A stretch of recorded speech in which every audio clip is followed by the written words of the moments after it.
Alright, we're gonna try to play at least 2 days. Maybe 3 if I can help it.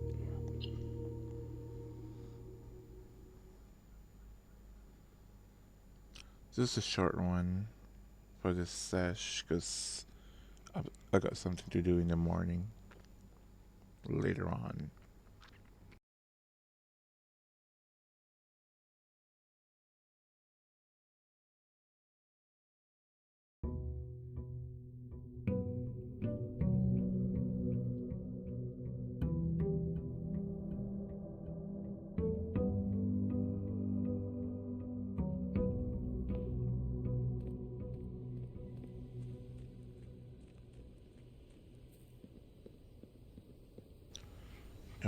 Am I ready for schoolhouse?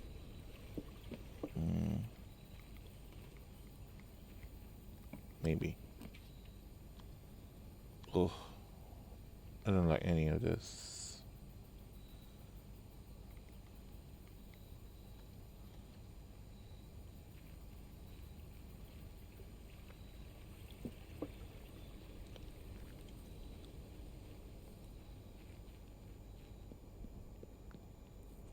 Right, we have a lot of gems today because of the freezer.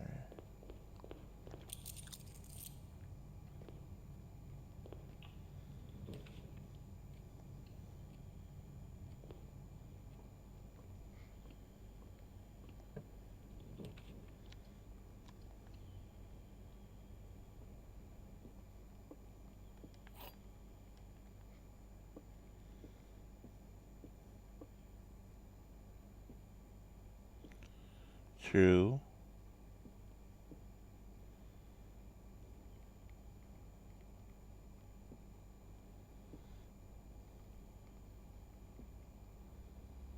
Only one box is true is false.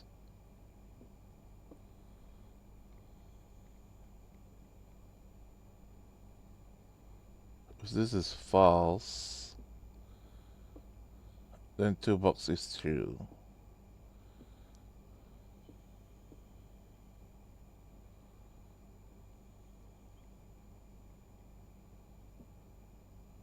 When this is true, this is true. So it could be here. If this is true, then this cannot be true though. Because this is true and this should be a false, right? So it should be here.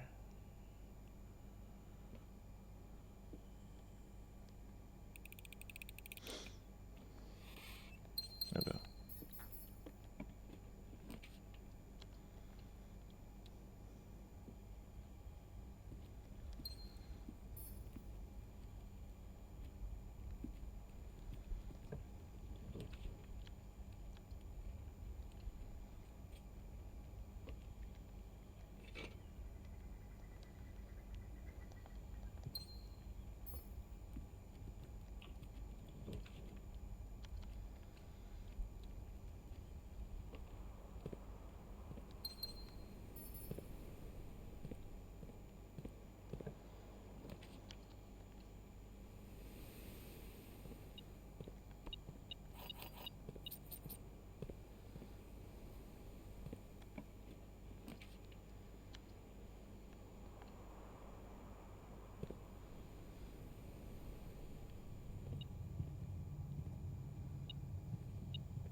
Alright, I think we can get the last book here. If we didn't stumble upon an axe or something. Uh-oh, we might be losing here though. We got stuck after breakfast and Nook. Which is possible.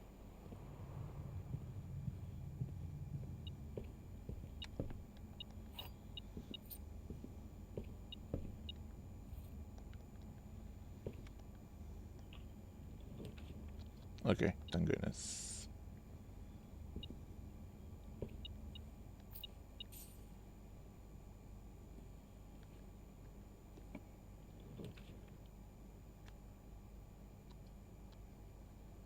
I don't think armory, but I need more doorway.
Ooh, the sale.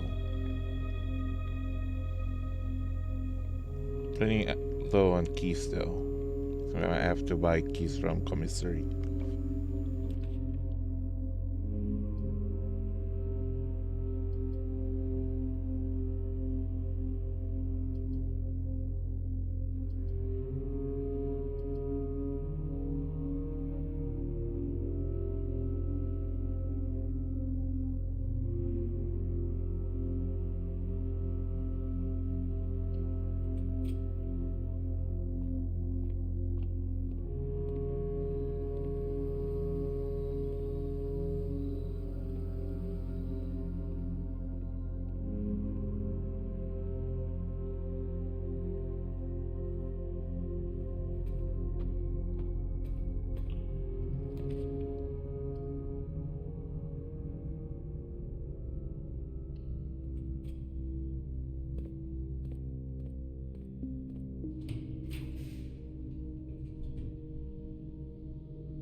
Ooh, clock tower. Tomorrow we'll start with one key for each room you draft today. It's gonna be synergized good with morning room, casino, dormitory.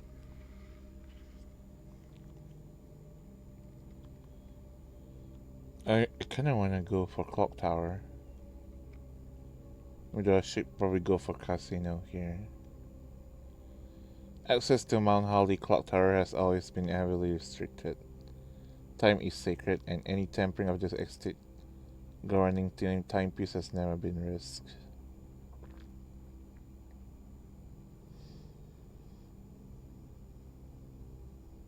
Stick Clock Tower for now.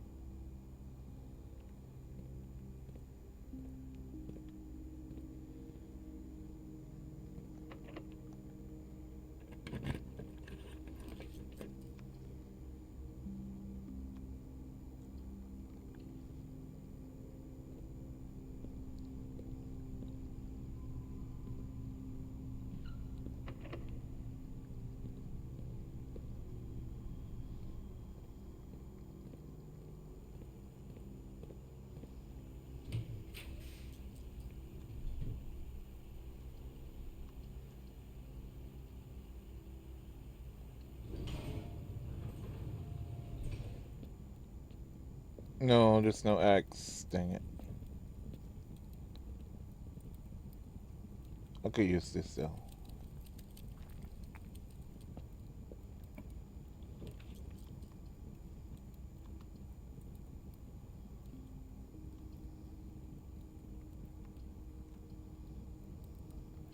Let's get a code check there.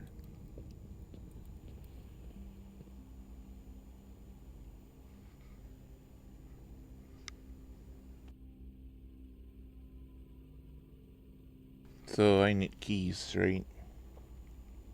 Just 2 locked doors, and might be 3 beyond the showroom as well. Where's the commissary again? Bam. Commissary's all the way down there too.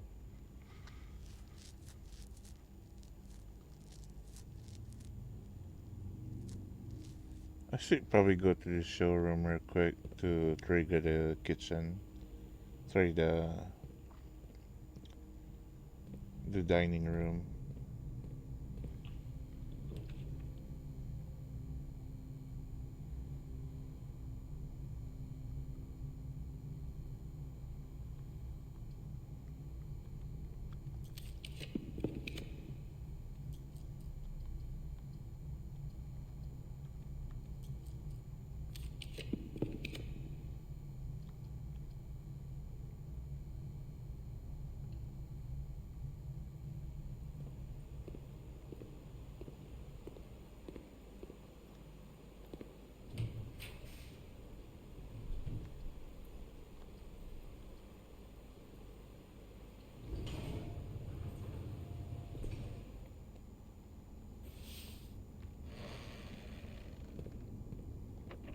Yeah. Dang, we're running out low on the gems already.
Alrighty. A New Clue by Marin Marigold. All he needed was to find a new clue. If you find a new clue, he know what to do. If he knew what to do, he'd likely tell you. For you are looking for a new clue too. Say what?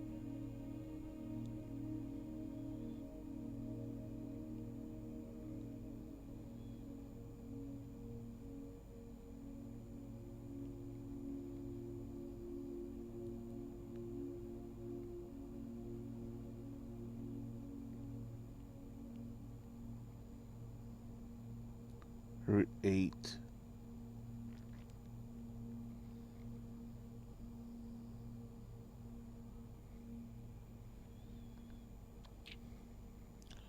He had retraced his sketches and studied the files, reviewed all his cases and gone through the piles of the evidence present and precedence evident, and retraced his steps as it stretched on 4 miles.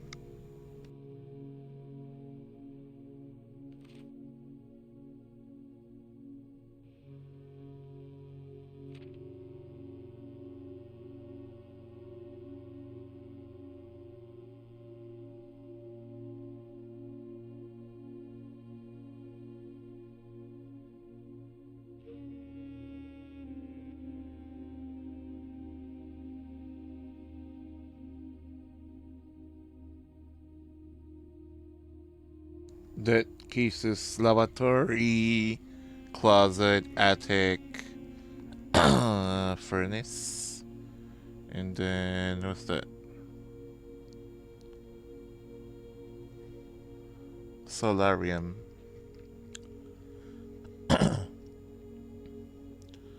Corner cases, parlor, patio, nook, office, library, pantry.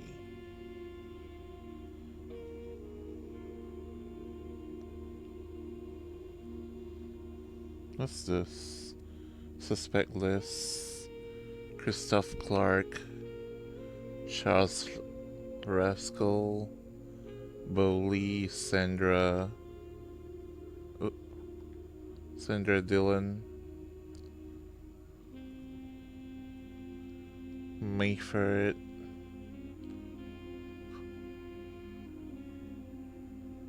What was that? I'm not seeing. Richard Scott, and then who's that?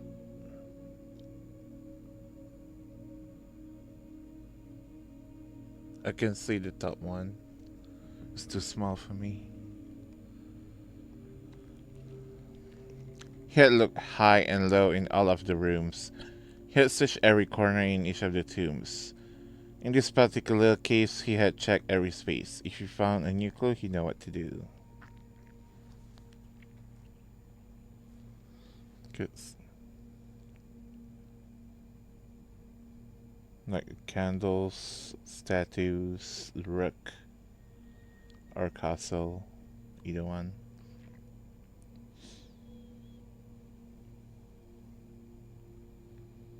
Keep left.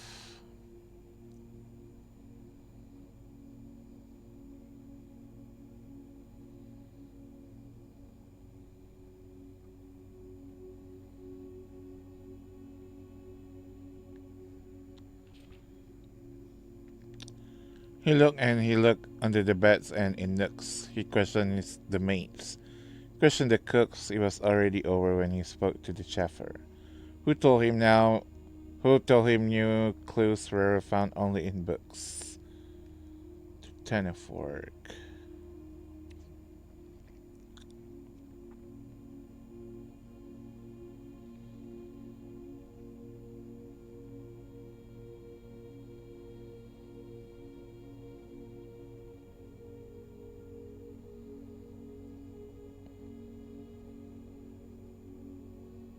Banana, apple, and oranges.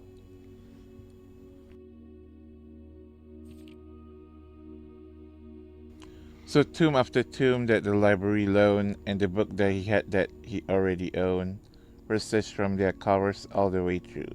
If he found a new clue, he knew what to do.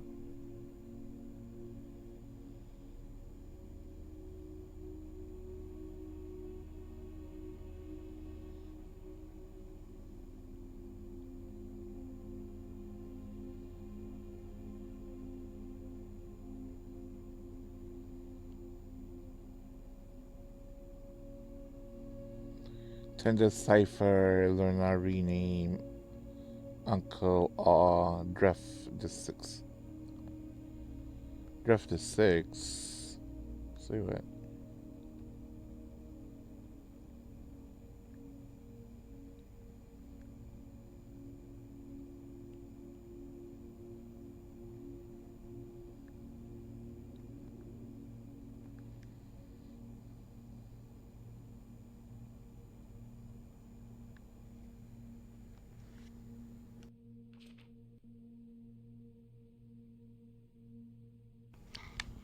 He changed all the letters in the line that he found. He checked all the colors of the spines that were bound.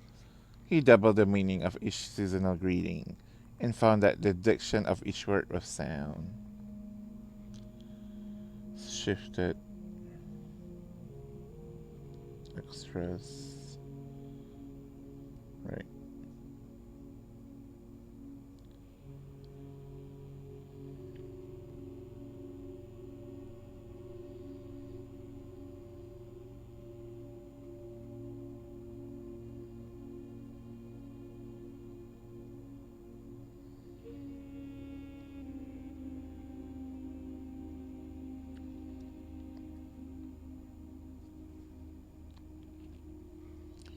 He stayed up all night and studied the map, and he lay out the floor plans and measured the gaps. And if his directory was considered a trajectory, it was nothing short of a full mental lapse.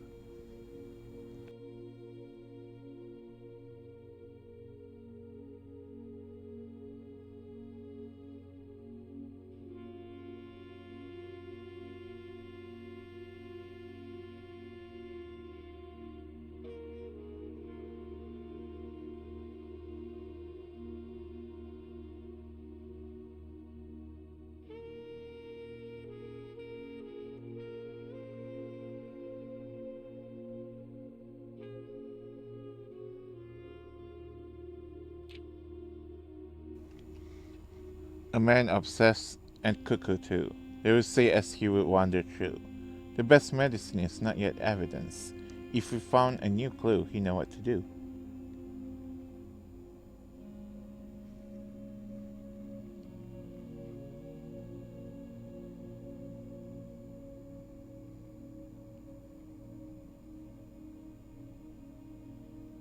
So what's the purpose of this book exactly?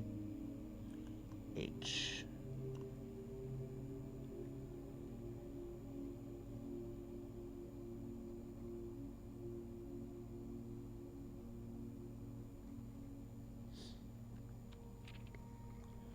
And having read this book so many times, having scoured over each of its cryptic lines, have you exhausted your search? Have you seen all the signs?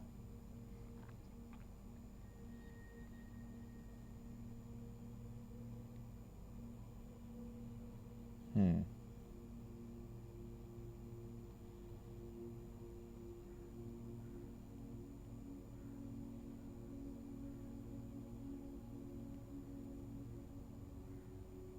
Oh?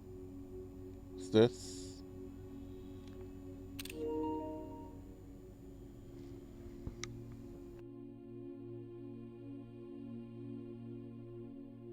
This seems important.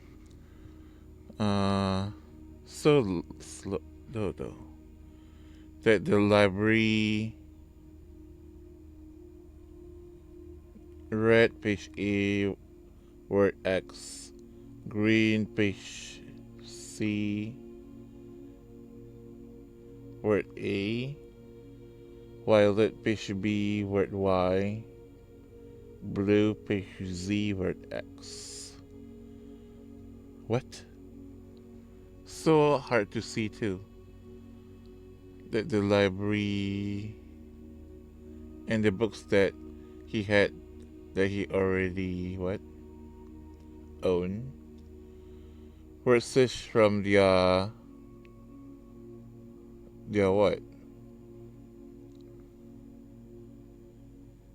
What was that? And a bigger covers.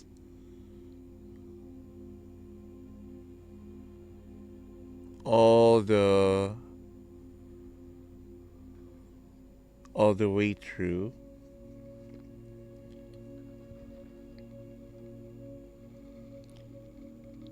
Resume page count starts in title pages.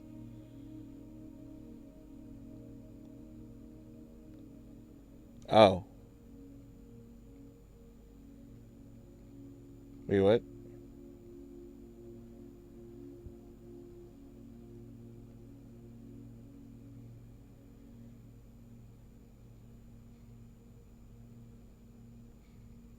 You know what to do.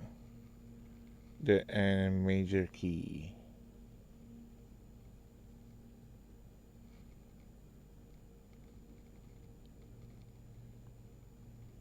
Seen all the signs. So what?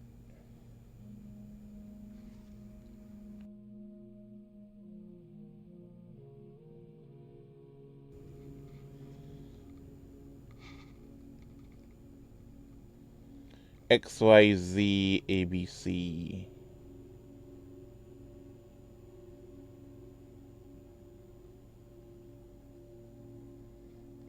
Hmm. I think it's trying to tell me something here. For major key. Another sanctum key, maybe?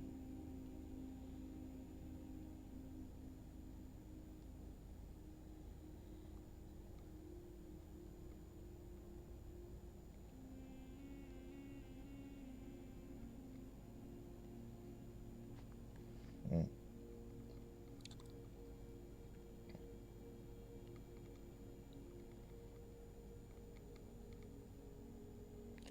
Metro. Or is there perhaps something new? Something overlooked but now in view? Have you finally found it? Could it really be true? If it's a new clue, you know what to do.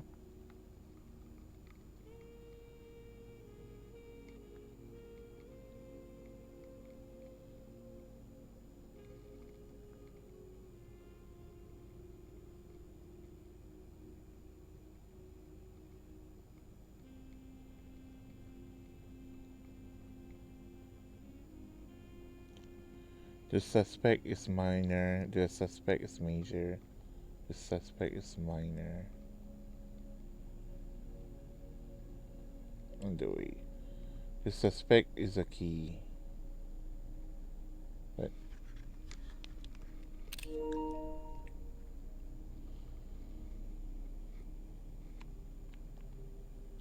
that's the last one.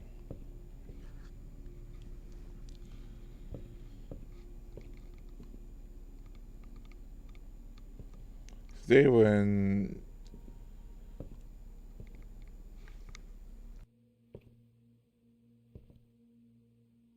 Texas in any of these books though. Not that I notice.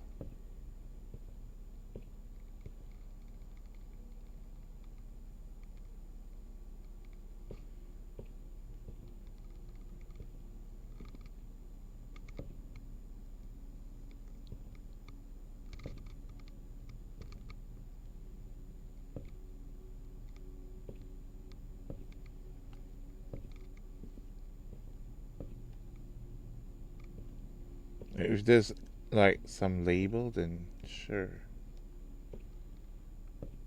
Surely that should be something, right? The book in the corner there.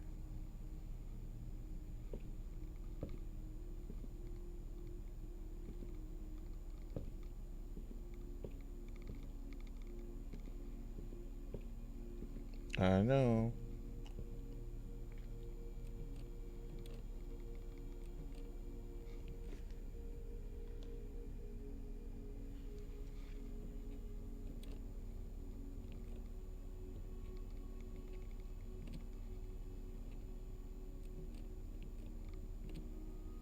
I mean, there's no label or something like that. Oh? Oh, I thought there was something there.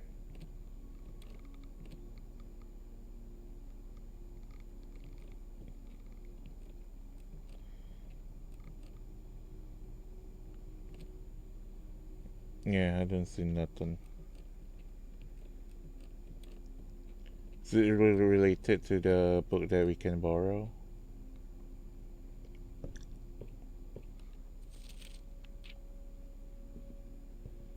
I have no clue.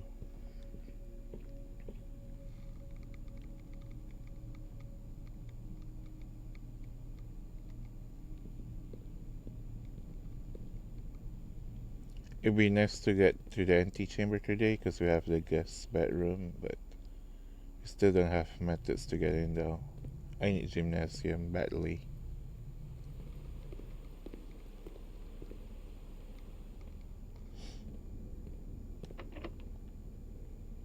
And I think we're running low on steps to get to the reservoir. Or maybe we have a chance with turnips.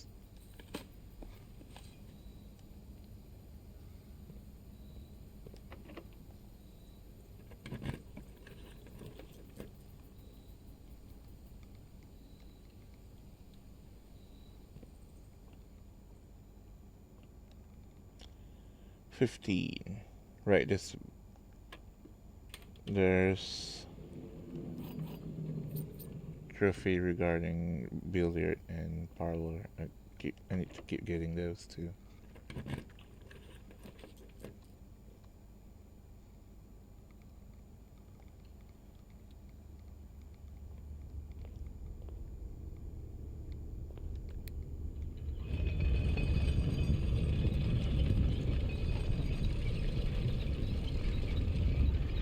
I think the best way here is for me to get weight room here.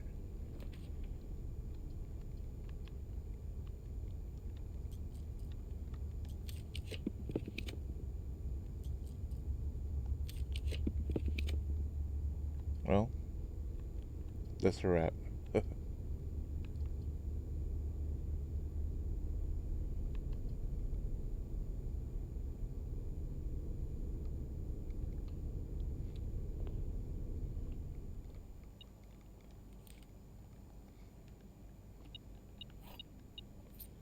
I really kind of want to go back to the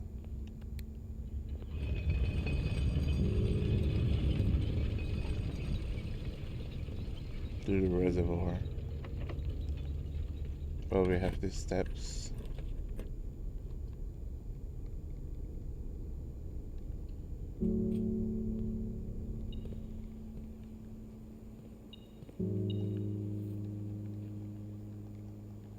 I haven't seen workshop like at all. Did I accidentally press it to the uncommon or something? Unusual.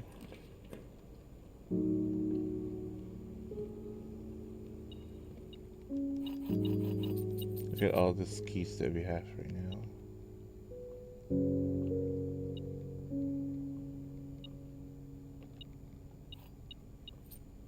We can basically open every chest down there, I feel like.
Alright, I forgot we have trading posts as well.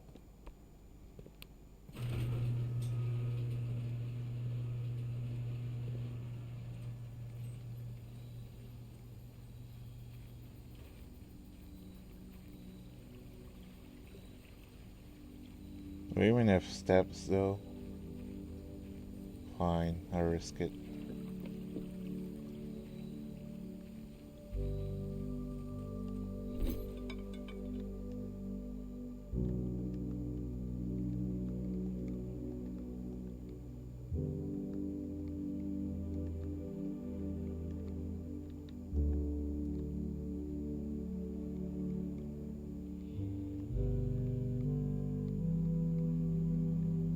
Nah, it's okay.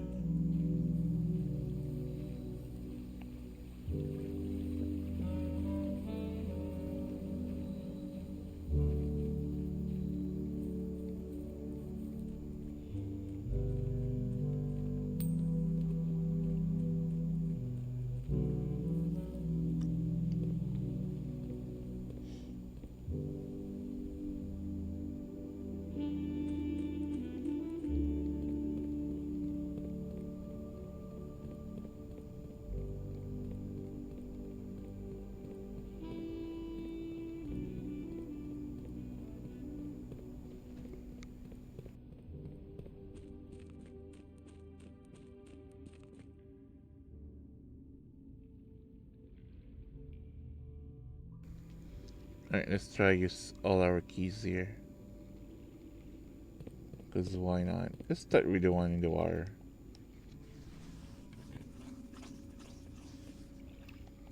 The Centum key is in the blue box. Girl.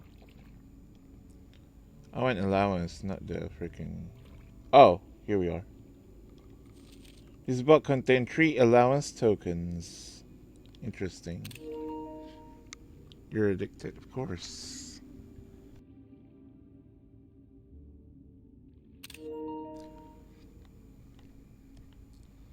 Second try. I got it. After so many attempts. Well, we got 6 though, so it's all worth it.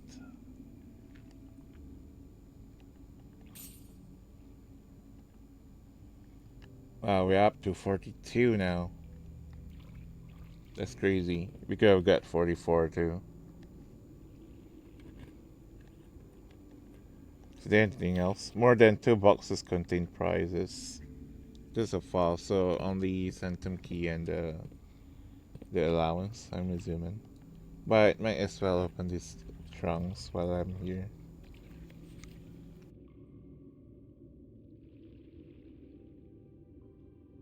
So, Wesker, green memos in blue boxes are true.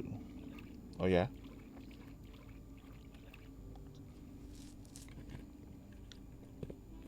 And Nokubis will not get my items today. That's gonna be a false, because it's... It was... which one again?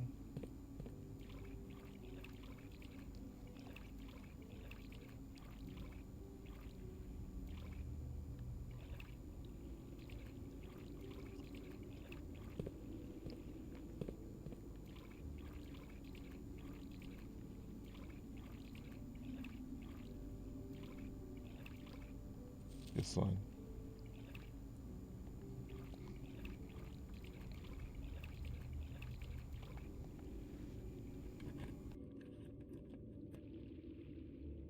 Oh yes, they will. Then they'll fly up to the roof and die. See, wet but always show up the second you got here. Because he likes you. Okay? That's a lie. Asbot has a favorite. Of course.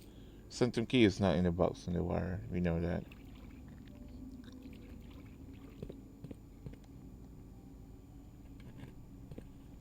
Imagine if there's drawback on opening every trunk here. Pink boxes do not contain any prizes. That is true. All boxes marked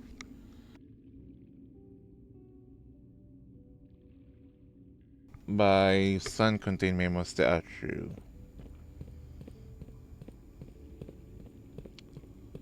So you want the sun one, which is that one.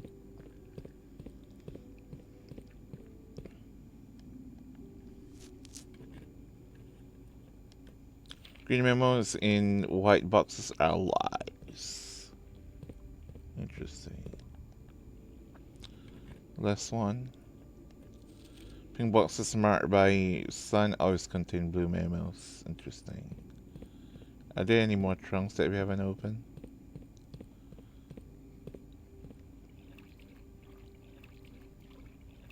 One, two, three. Three. Okay.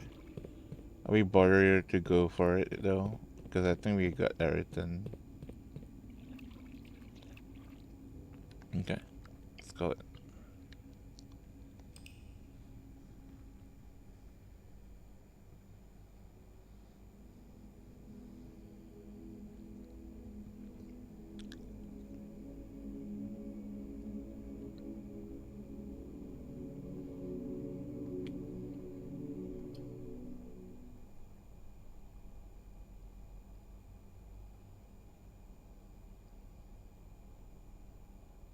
Mm.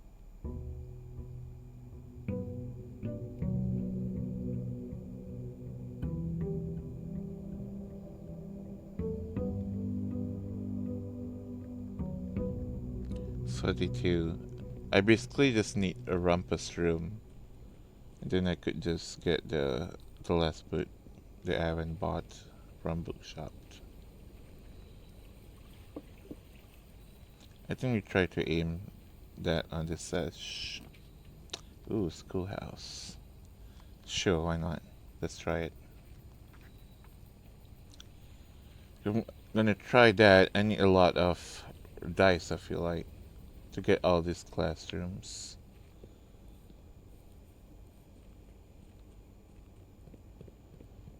I think there's a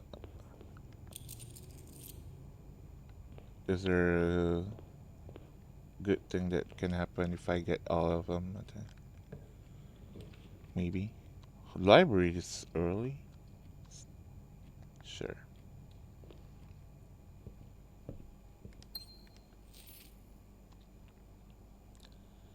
Let's go for The Curse of Blackbridge by Redford Ewing.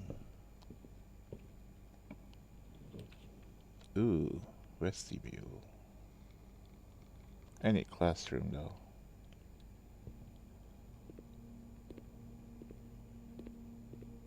Great one. This is the color thing. Yeah.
Thank you for the keys.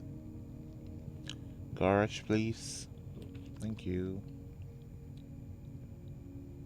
We take those.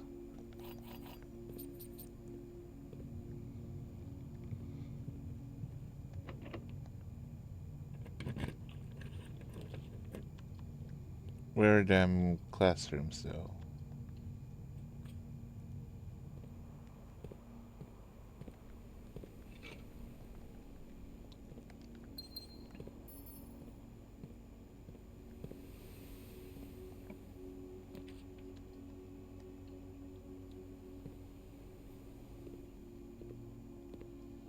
I think we've seen this too, right?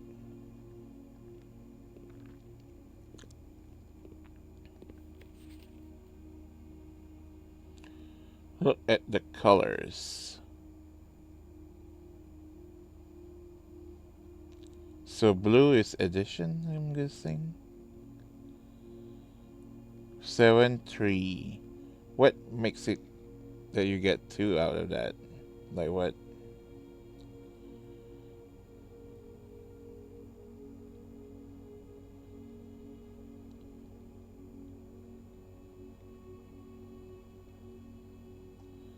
Five out of 12. So it got like the addition right, but the rest are wrong, I think.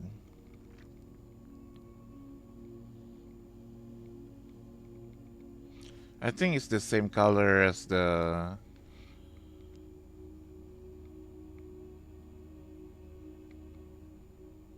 one in the billiard, right? I think. Hang on, maybe not. I need more clues.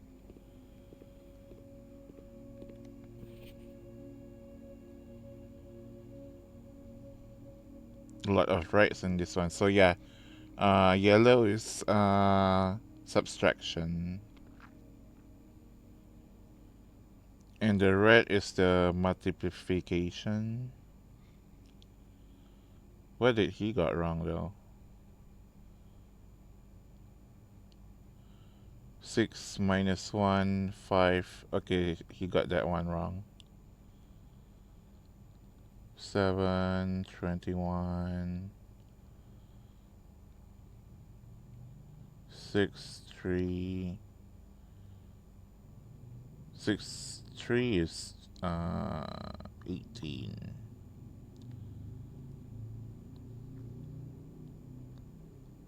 5, 15. So he got the 24 wrong and the 3 wrong. So I was right then.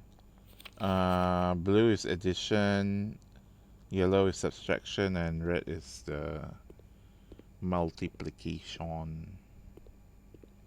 I have to actually remember that. I'm not sure. We need more gems though if you're about to take this classrooms.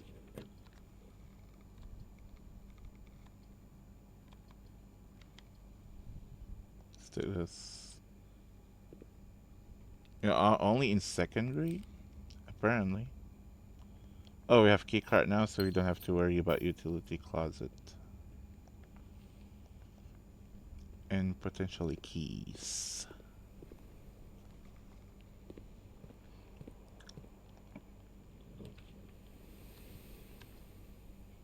Ugh. Guess I'll take that.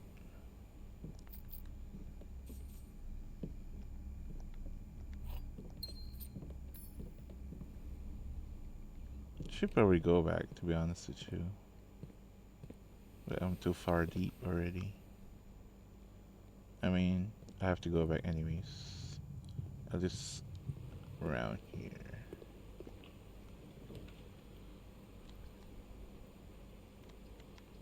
Seriously, Cloister. I'll take this.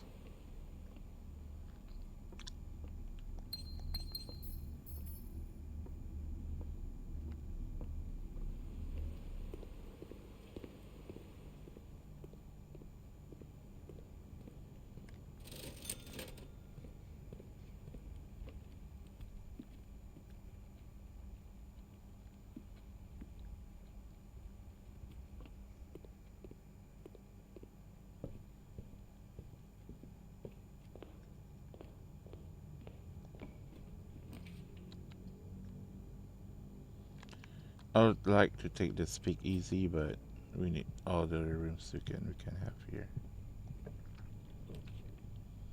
Ooh, study. Nah.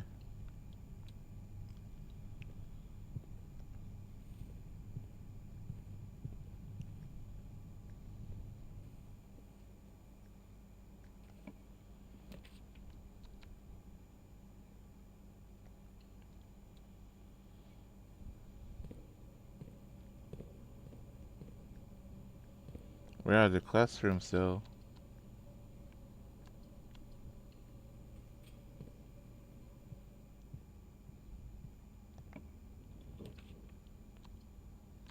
Bruh.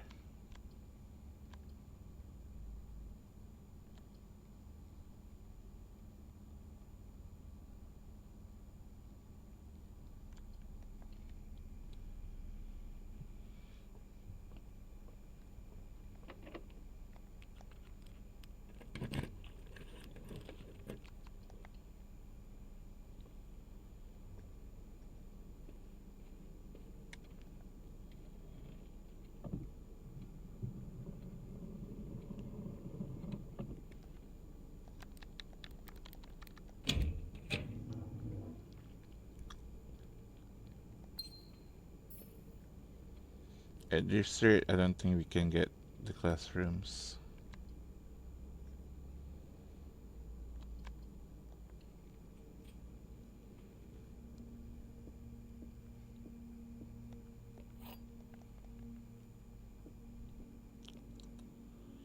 The gems are in a box with a statement containing the letter B. You yourself have the B. Everything has a B, so this one should be false, right? The blue box is true. That should be false. So this one should be the true one. The gems are in a box with a statement containing the letter U. So it should be this one, right?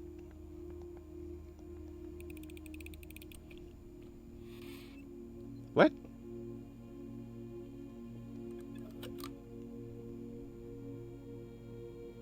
I got it wrong? What you mean?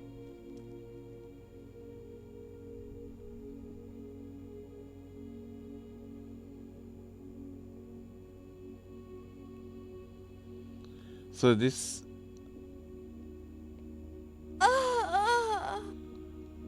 should be false then, because everything has a B, right?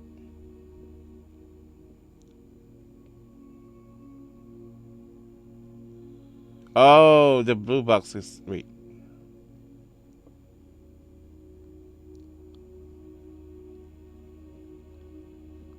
The blue box is true. This should be false though. Because this is false, right? So this should be the true one. This should be this one.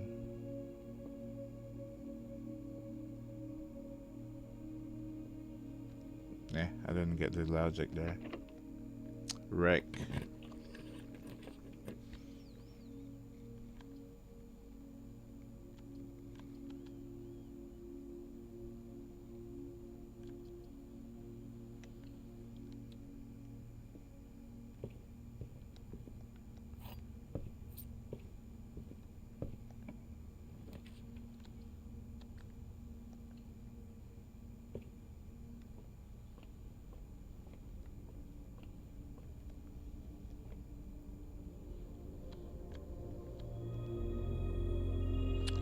Diamondus Minor.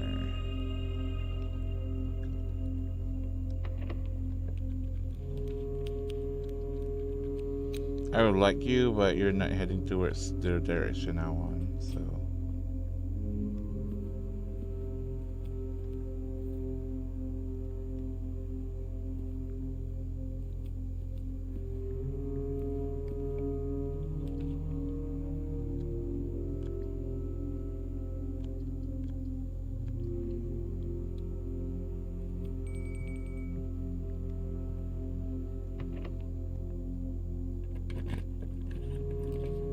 Ooh, oh. I don't think we have space for classroom, man. I'll do conservatory. Alright, let's see what we got. Secret passage, dining room, storeroom. Dining room, I feel like should be commonplace. Secret passage, standard maybe. Storeroom should be standard by now. Is it though? Yeah, because we have attic, right? Yeah, let's do that.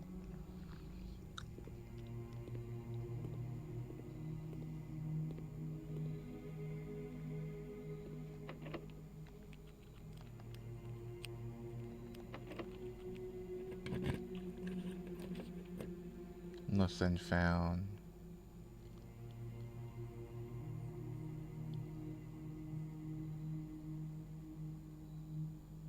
Nah.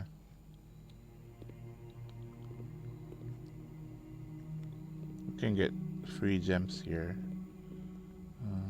1208.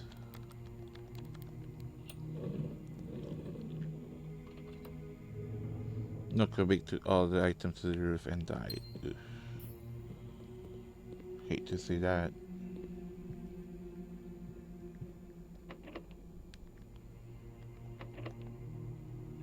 Oh, I should have used my lockpick.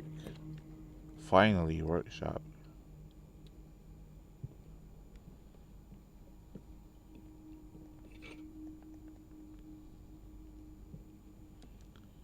Alright, what we haven't done. I don't think we have done dowsing rod.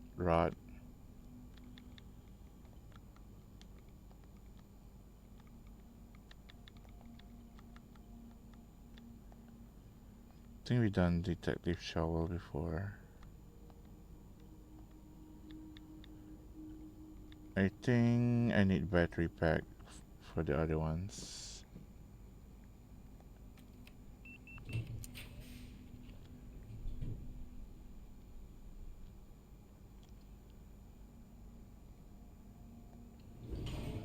Yeah, I think we're too late to get all the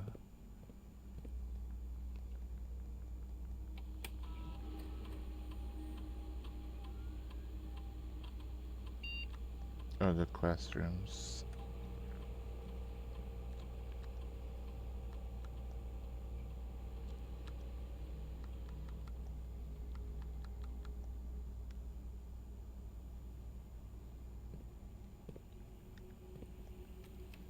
Give me weight room, please. Thank you.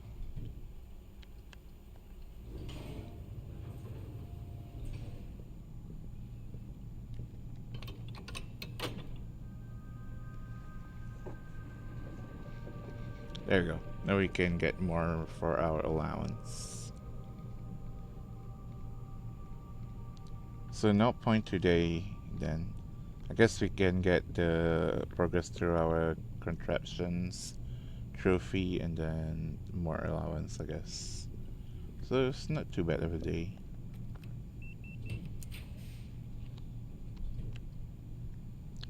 Ooh, we could.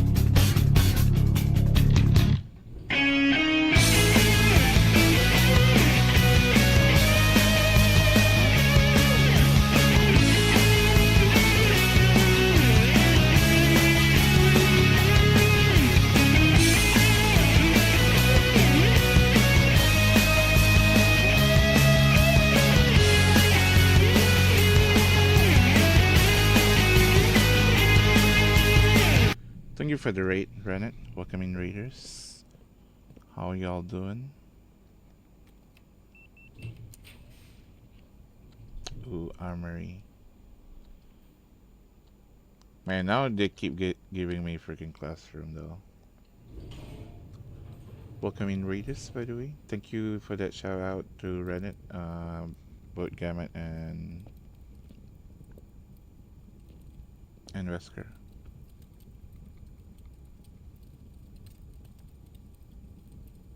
I mean, at this point, I might as well buy these. I don't need that one though.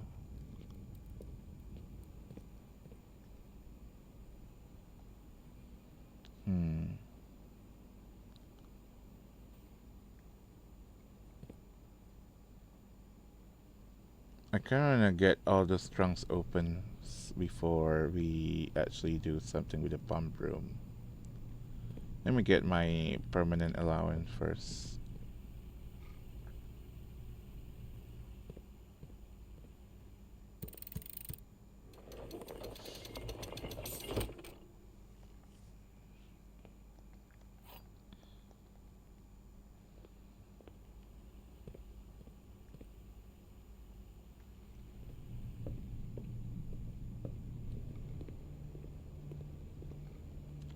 I need keys.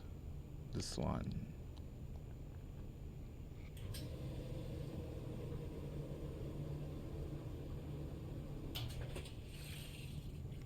Oh, we do have locker room too, right? Yeah.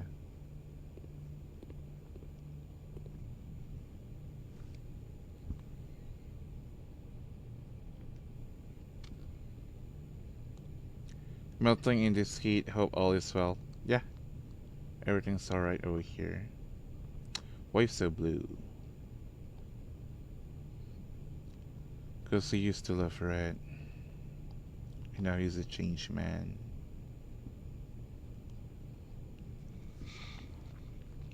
He's team blue now.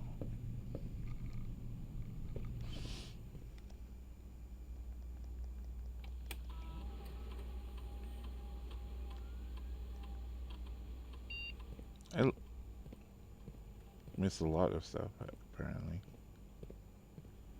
Let's do the dowsing rod here first, before I forget.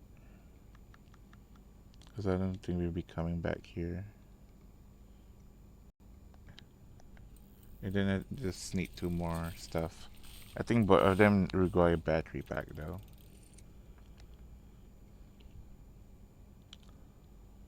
A metal dowsing rod. While drafting, dowsing rod points towards rooms that may contain more items today than usual. Okay. I mean, there's still more over there. Could try. Ooh, I think we do have aquarium, right? Lemon glazed salmon. Yum yum yum. We don't? Okay, never mind then.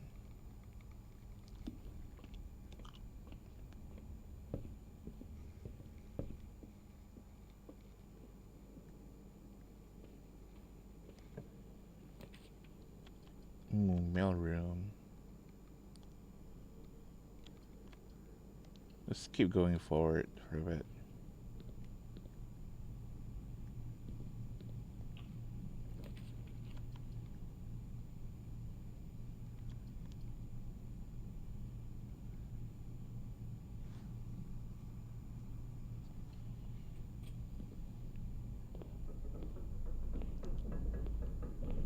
We have 3 doors. This one is on the corner though.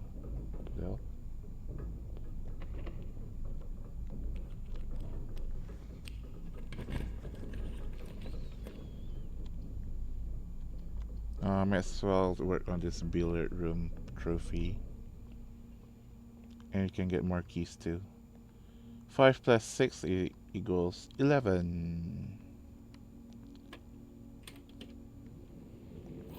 Thank you for more keys.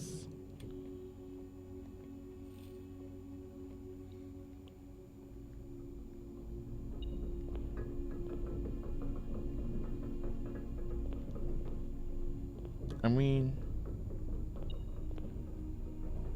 where are you gonna lead me to?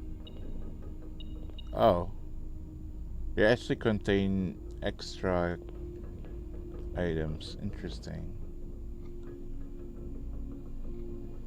Oh? Whoa! We found the second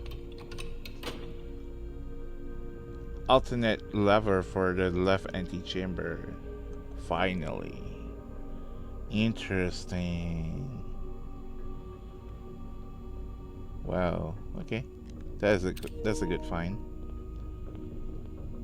But mechanarium is totally depending on how many mechanical rooms we have though. Does it actually appears once we drafted them though? Or is it only appears when you actually draft them? I'm not sure.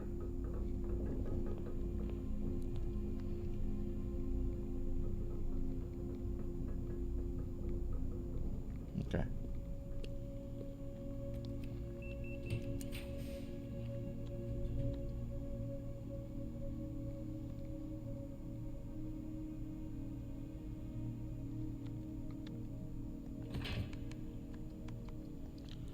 Lavatory here actually contain items, but you need to be sheltered.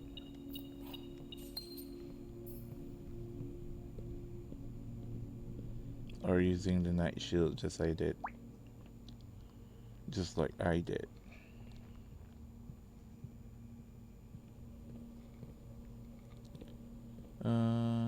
Let's open some of these.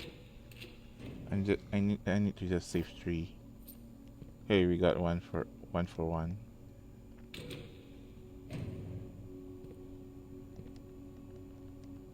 Oh, cool. Nothing.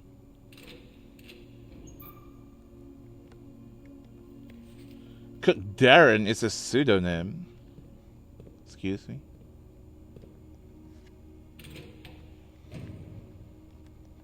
Ooh, broken lever.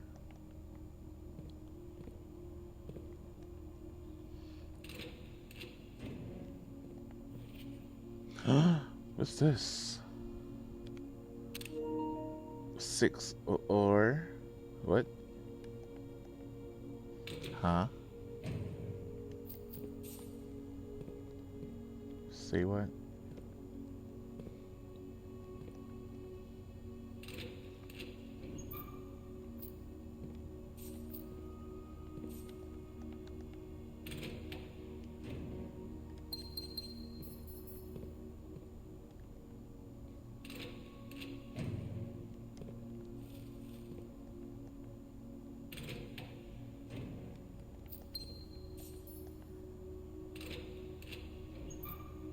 Ooh.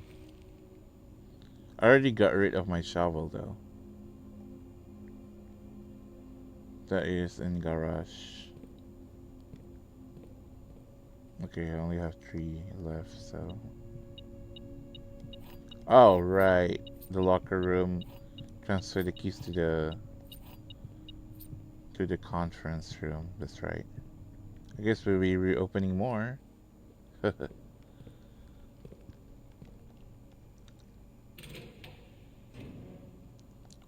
Oh, now you appear, battery pack. That's mean. I already got rid of my shovel.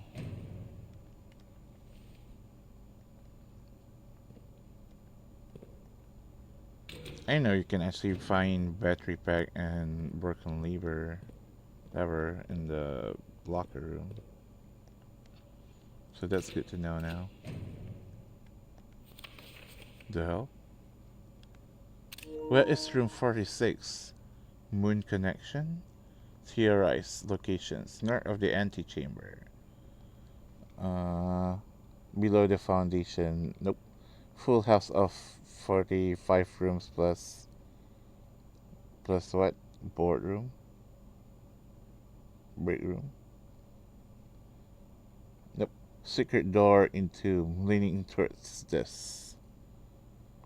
Doesn't exist. Red herring. Grotto! Fish cache. Interesting.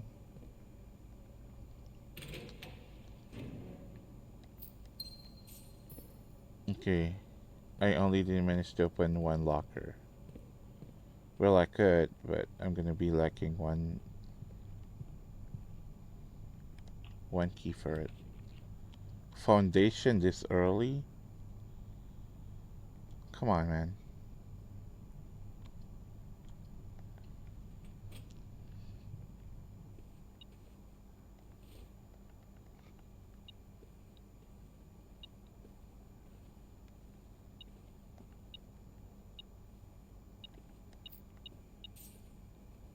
I need the foundation be smack in the middle. Oh, I guess that's the one that we've been missing in the directory. Oh my god, that's the only one that I need to. Bruh. Okay.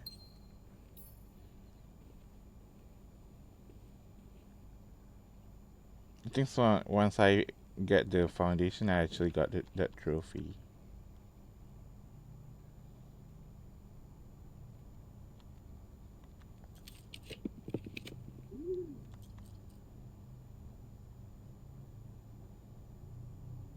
Sure, why not?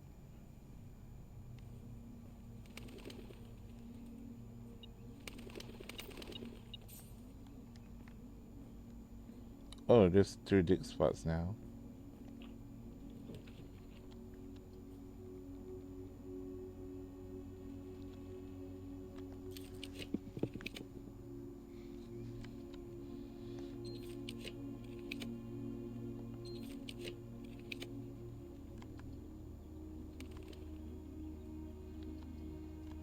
I'll take the sauna. This could be helpful tomorrow. Okay, now we can get rid of this keys. And then we can just freaking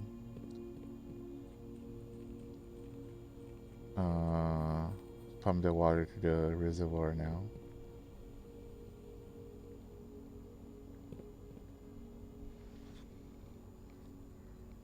I wonder if I can reach the pump room. I guess I could try. Once I open these trunks. Maybe with the help with the off-roading shoes we could.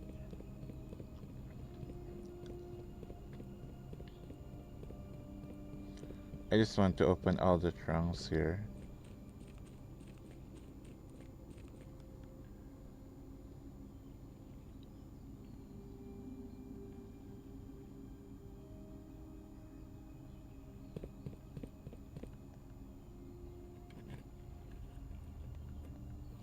The green memos in boxes near this box are both lies. You're a lie. You are also lies. Something key is not in a box. It is buried. Nope. That's a lie. A black box contains allowance tokens. I think it was white, right? Yeah, what's this one? Alright, I think we open Eriton. So we can... But... Of course, like, I see some... cursor there. Maybe just my imagination. Alright, we can start filling this reservoir now. I think to at least 6, right?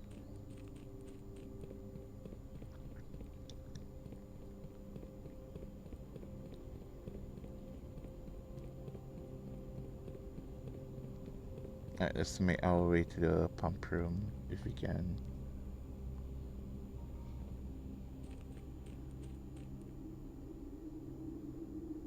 A lot of running shoes values there, by the way.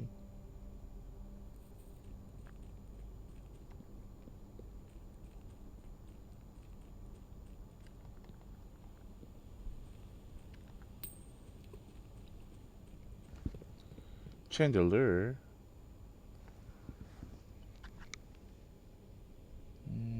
I want that.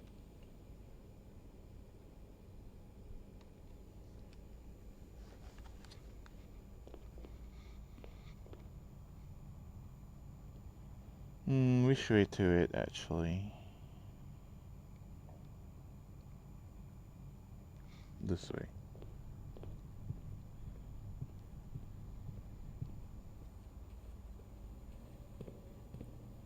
We're gonna try draining the pool if we can.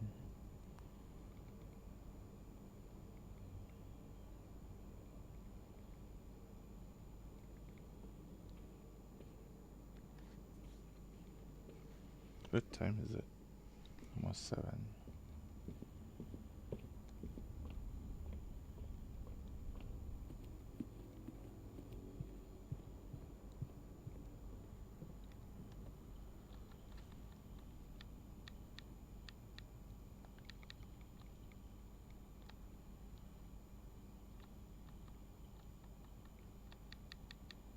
I mean, we can do power hammer.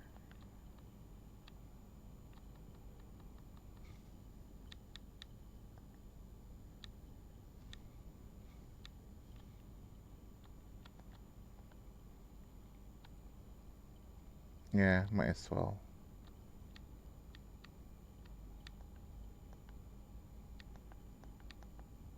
Is it broken?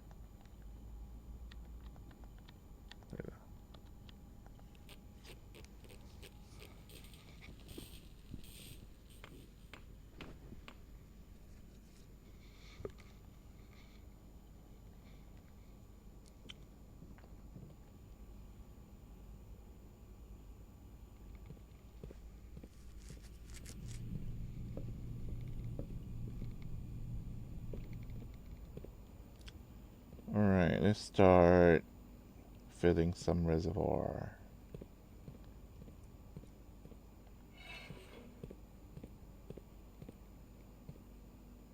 Actually, no, let's drain the pool first.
Oops, I was muted all this time. I was saying that we don't have to do the pump room ever again, because the reservoir at 6 and pool completely drained. 8 drafting rooms, architects athletic center. I never got that actually. Gymnasium, weight room, the pool, locker room. New room is 1. What is the new room actually?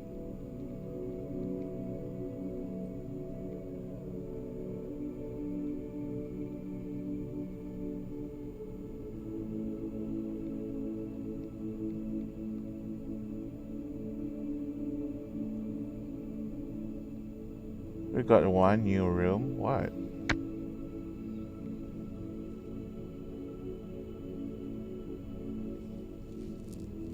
I have no clue. I thought we drafted everything at least once already.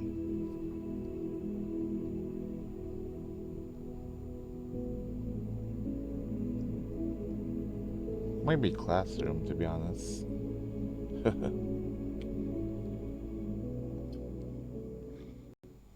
I just don't remember it because I've got classroom drafted on my other save, maybe.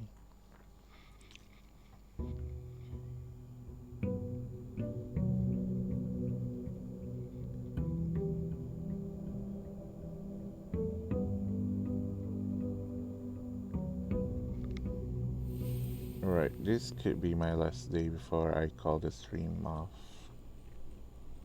Oh, we only have 2 gems today because we didn't get the morning room.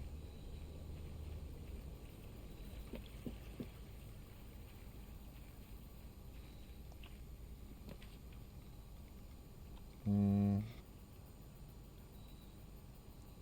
I don't know if I'm ready for shrine yet. With shelter.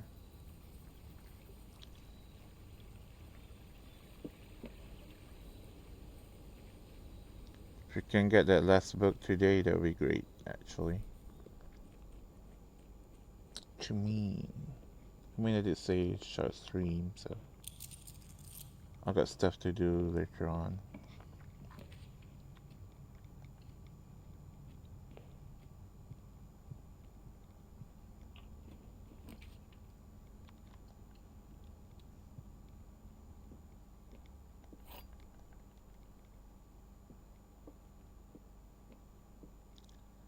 This box contains the gem.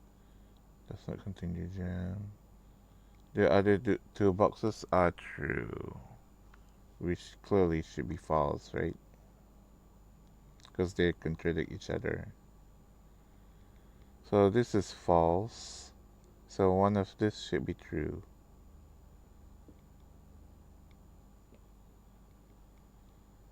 Well, the both of this should be true then. So it should be this one.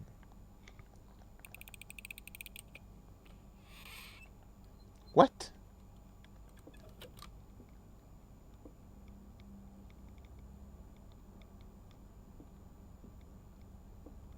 What am I missing here?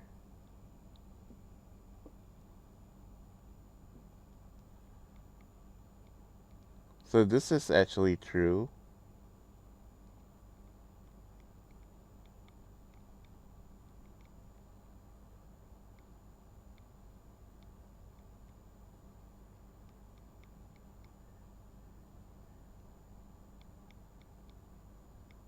Wait. Okay, I get a brain fart then. Because I thought they contradict each other. It's not actually. So this is. I'm assuming this was false. I think this is true.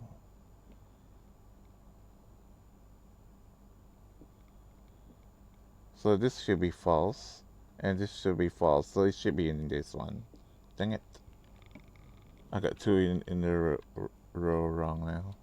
Oopsies. Ooh, watering can. Yes. My favorite item.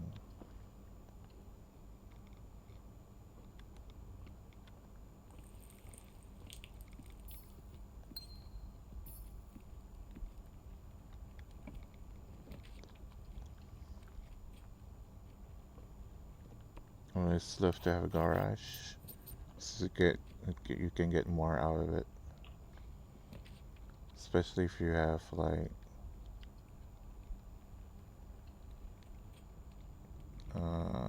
car keys as well.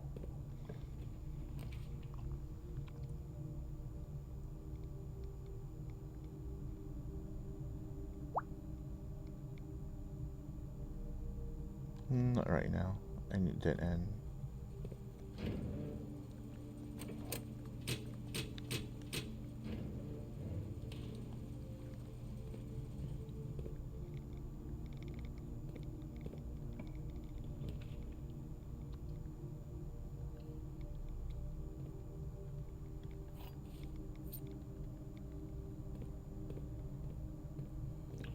We need to adjust closet.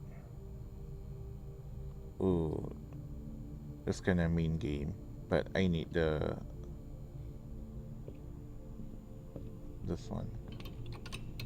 Oh, we do have shelter. I totally forgot about that. Oopsies. So now we just need the guest antechamber. Guest bedroom, I mean.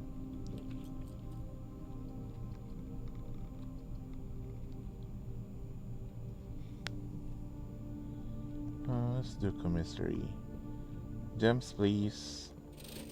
Thank you.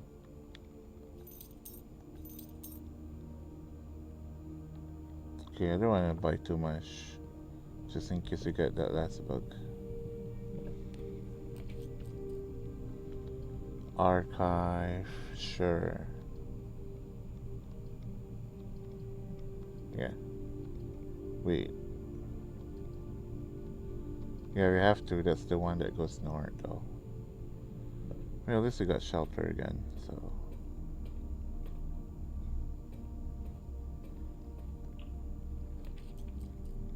Ooh, ballroom's gonna be good here. Oh, empty guest bedroom, though.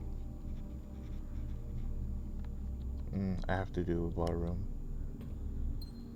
I need to restock my gems.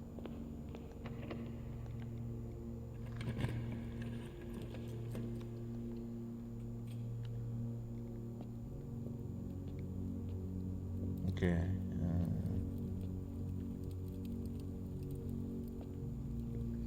We have 2 red rooms already. I don't need them right now.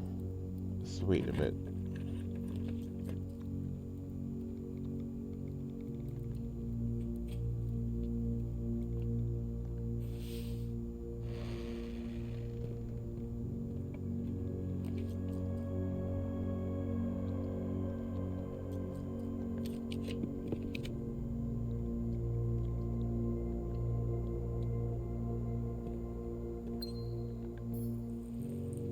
Ah, come on, game.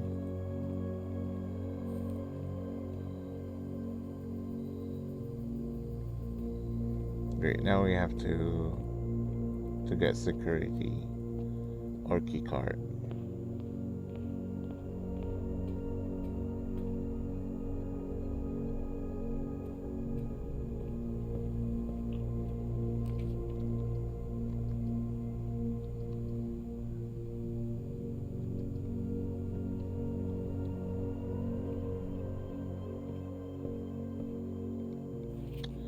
The Curse of Blackbridge by Redford Ewing. Book was previously gifted by Simon Pigeons to Simon Pigeons. Forward. The legend of Blackbridge is one that's well known to the people of the Grand Realm. For versions of this tale have been passed down from generation to generation. With each new telling, the story has changed, becoming over the years more colorful, more verbose, and as one might expect, increasingly horrifying. However, with so many renditions and unique personal touches, the task of confining and binding this tale to text seems an ambitious and impossible challenge. Over the course of my research, I have heard dozens of variations of the legend, and while the details would often change, I was surprised how much of the story's heart remained the same. Yet the more I listened, the clearer it became that there could never be a definitive version of this tale capable of capturing all the wonder and myth of Blackbridge. In the end, I chose to write down what felt most authentic, the story my grandmother told me as a boy long ago. Part 1. The Berry Picker from Aris. Many years ago, before peace had become a family word, there lived a group of rogues, so wayward that the locals deem it appropriate to call their number the Unholy Hounds. Skip Bloom. Have that. They were feral outlaws composed of society worse in a time when society was at its worst. And for each crime that fearful travelers credited to the group, a dozen more lay unclaimed, each worse than the last. For the gentry, however, who often value their coffers more than their companions, no crime could measure more wicked than the group's primary enterprise, high-road robbery. One such member of the so-called band of rogues was a boy of 13 years, Jasper, who had not been lucky in life, having lost 2 brothers to war and parents to famine. In the years of hunger that followed, Jasper lived in the gutter behind a churchyard, relying on the nourishment of scurrying bugs and weeds, harvested from the cracks of the alleyway to sustain his pitiful existence. It is not surprising that a child aiming to escape such hardships would take any easy road out, an easy and well-traveled road, paved with temptations leading out of the city and into the gentry lands where loose purse strings entwine with the strands of salvation. and glistened eagerly with the hope of opportunity. It was this road that eventually led Jasper to the end of his youth, a hidden cave at the bottom of Blackbridge Canyon. It was here that he met his surrogate family and saviors, the notorious gang of godless outlaws known as the Unholy Hounds. Despite the hardened circumstances that had led him to this vocation of banditry, Jasper was surprisingly tender-hearted and was often teased by the group for being too kind for such an ignoble life. For this reason, Jasper was assigned this innocent role of berry picker. It was not just innocence that set berry picking apart from the gang's more wicked undertakings, for it was the only duty performed without the safety of night's concealment. Jasper, no strange to solitude, did not protest that he alone worked while the others slept soundly, tucked away in the cave at the bottom of the Blackbridge Canyon. On one such occasion, Jasper decided to get an early start. He left the cave, berry basket in hand, and set out into the woods before the morning sun had even brushed against the tallest treetops. It was colder in the mornings, but the headway dawn afforded man Jasper could reach the furthermost berry patches without worry of being chastised for tarrying upon his return. It took over 3 hours on foot to reach his destination, and along the way Jasper had passed by many familiar bush, all priorly pillaged and uh, so so what so bereft of berries that one would have to dedicate several moments in earnest examination before finding a single one. Jasper was patient, but even patience has its limits. He was confident that, even accounting for the time lost to this long stretch of travel, his efforts would be well worth the pains.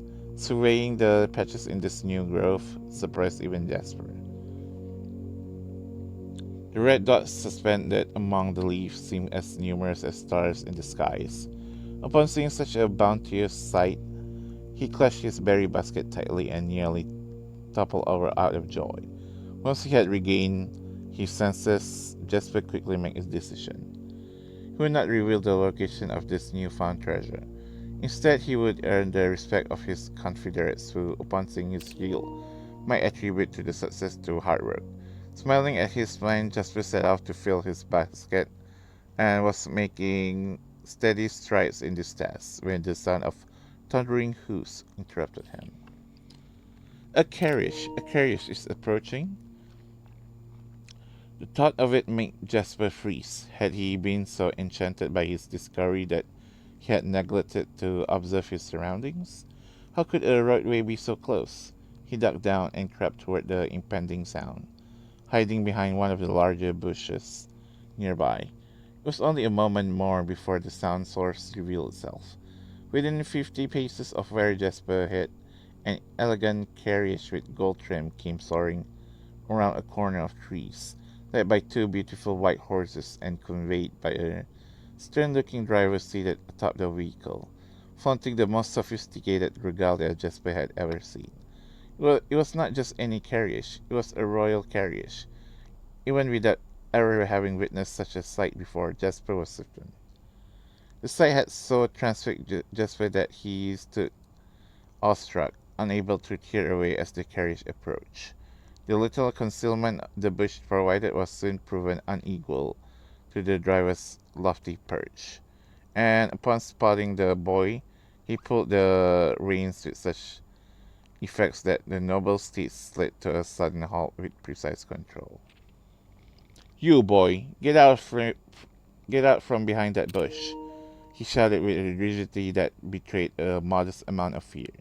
"You startled me half to death, coming around the bend of my own drive, and me seeing such an unfamiliar face in a place where there ought not be any face." Jasper quickly contemplated running. The man was much older, and his dress was suitable for courtly behavior, not dashing through the bramble and mud. I I was picking berries. Jasper raised the half-filled basket up to allow the driver to see the proof of his words. The demeanor of the man suddenly changed. It was a change that Jasper was familiar with. He had many times seen the same stern expressions on the most fiendish bandits melt away when presented with a berry basket. Any suspicions that the driver might have had instantly evaporated, for even the notion of a member of the unholy hounds picking berries seems farcical. The heck is that? The softened expression even made allowances for a smile. Berries, eh? Say you couldn't have picked a better spot for them, could you? I used to pick berries here as a boy. Jasper took his cue to finally step forward out from his out from behind the bush, proudly brandishing his basket. I know, and what luck I found them. I've only just begun picking, and look how many I have. It would have taken me fourfold the time back home to procure this number. The driver bent down for a closer look. And where is your home, boy? It must be quite far. Jasper replied with a scripted response, a little south of Tenafort, just past the Burnwoods. My God, that is far. You couldn't have come all that way only this morning. It was true. Tenafort was in the exact opposite direction that Jasper had traveled. And while that response would seem perfectly reasonable in a location closer to Blackbridge Canyon, he could see why it might seem less believable here. Sir, I have traveled much farther for much less profit. I dare say there is no distance yet made by man that would not be worth undertaking for a price such as these. Surely you have tasted them yourself. Jasper felt happier with this response, as it seemed to amplify the man's smile. In my youth, often, but perhaps I took it for granted because I never had to travel very far. And even then, my father would always drive us here in our carriage. So I'm ashamed I never had to walk such a stretch to earn an equal reward. It was Jasper's time to smile. Then let my efforts reward us both today. Here is the basket even higher. A taste in memory of your youth, sir. The driver chuckled and removed one glove, bending over the seat to reach down to the basket, and at the moment his fingers touched the first berry. The dagger in turn met his throat, cutting through a superficial layer of skin and drawing blood. Jasper caught the man's startled eyes. And for that taste I will have your purse, sir, in memory of my youth. The driver's arm bat the driver's arm had gone stiff. His chin raised and trembling, more frightened than he had ever been before. Whether unable or incapable of speaking, he did not respond to the boy. Perhaps he did not think his jaw could afford to be engaged at this particular time. Just will let the basket drop, freeing his other hand to probe the man's pockets. Do not mistake me, sir.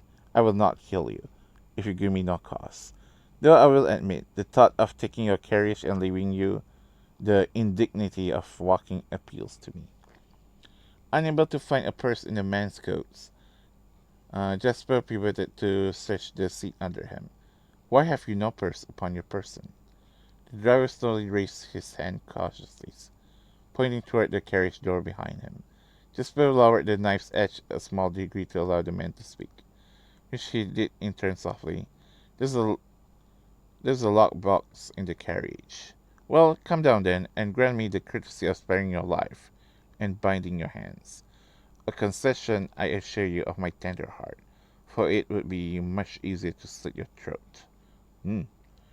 The man started to comply, slowly lowering himself from the driver's seat of the carriage. Once down, Jasper guided him away from the carriage to a nearby tree, where he instructed him to get on his knees and put his hands behind his back. Excusing his inexperience, the man indulged Jasper while he figured out how to adequately bind him. Smile and kindness Jasper had seen on this man's face, now nothing more than a distant memory. In their place, cold, dark eyes displaying no emotion. I wonder, should I grant you the same clemency you are showing me? Jasper stopped, surprised by the question but ignored it. secured the final bindings, and then hastily returned to the carriage. With one hand on the door's handle, he turned back to the man. If there is no lockbox, there will be no uh, clemency. Inside the carriage was surprisingly dusty and unswept, a stark contrast to the elegant and polished golden facade of the exterior. It had apparently been many years since a passenger had enjoyed passage in this vehicle. This all but confirmed what Jasper had suspected. The driver of this carriage was not a liveried servant in the employ of some great master. Any curiosity that this observation might have further produced was quickly abandoned upon seeing what rested under the carriage back seat. A large wooden lockbox. Despite its hefty appearance, the box was surprisingly easy to handle. Within a few minutes, Jasper had dislodged it from its hole and carried it out into the sunlight. Inspecting the box carefully, two observations were made. Totemic symbols found carved on all four sides of the box hinted that the box was very old and likely not created by Orindian hands. It reminded him of artifacts from the old world and was presumably crafted in one of the ancient realms. Secondly, the box was secured by a rusted yet robust padlock and would not open easily without a key. Jasper looked over to see the driver quietly observing from his indentured position. Do you perhaps have a key you can provide me to open this box? Without emotion, the driver replied, "There is no key to that box." Jasper stood up. Easy enough then.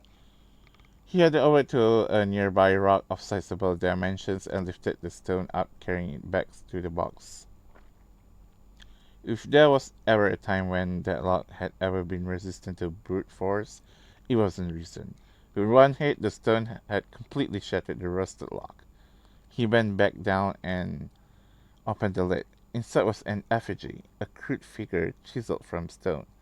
Without too much deliberation, Jasper bent down and picked it up, somewhat surprised how heavy it seemed given how light the box had felt.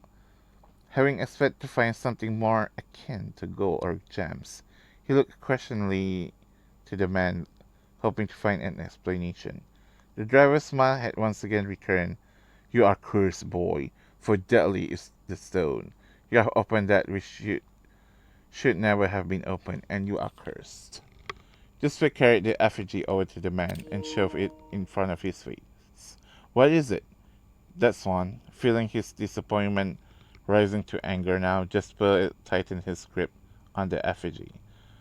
"One what? You mumbling agenter? What's that? In God's name, why have you no purse upon your person?" The man did not seem intimidated. "One piece," he paused for effect. 12 more and you'll be dead."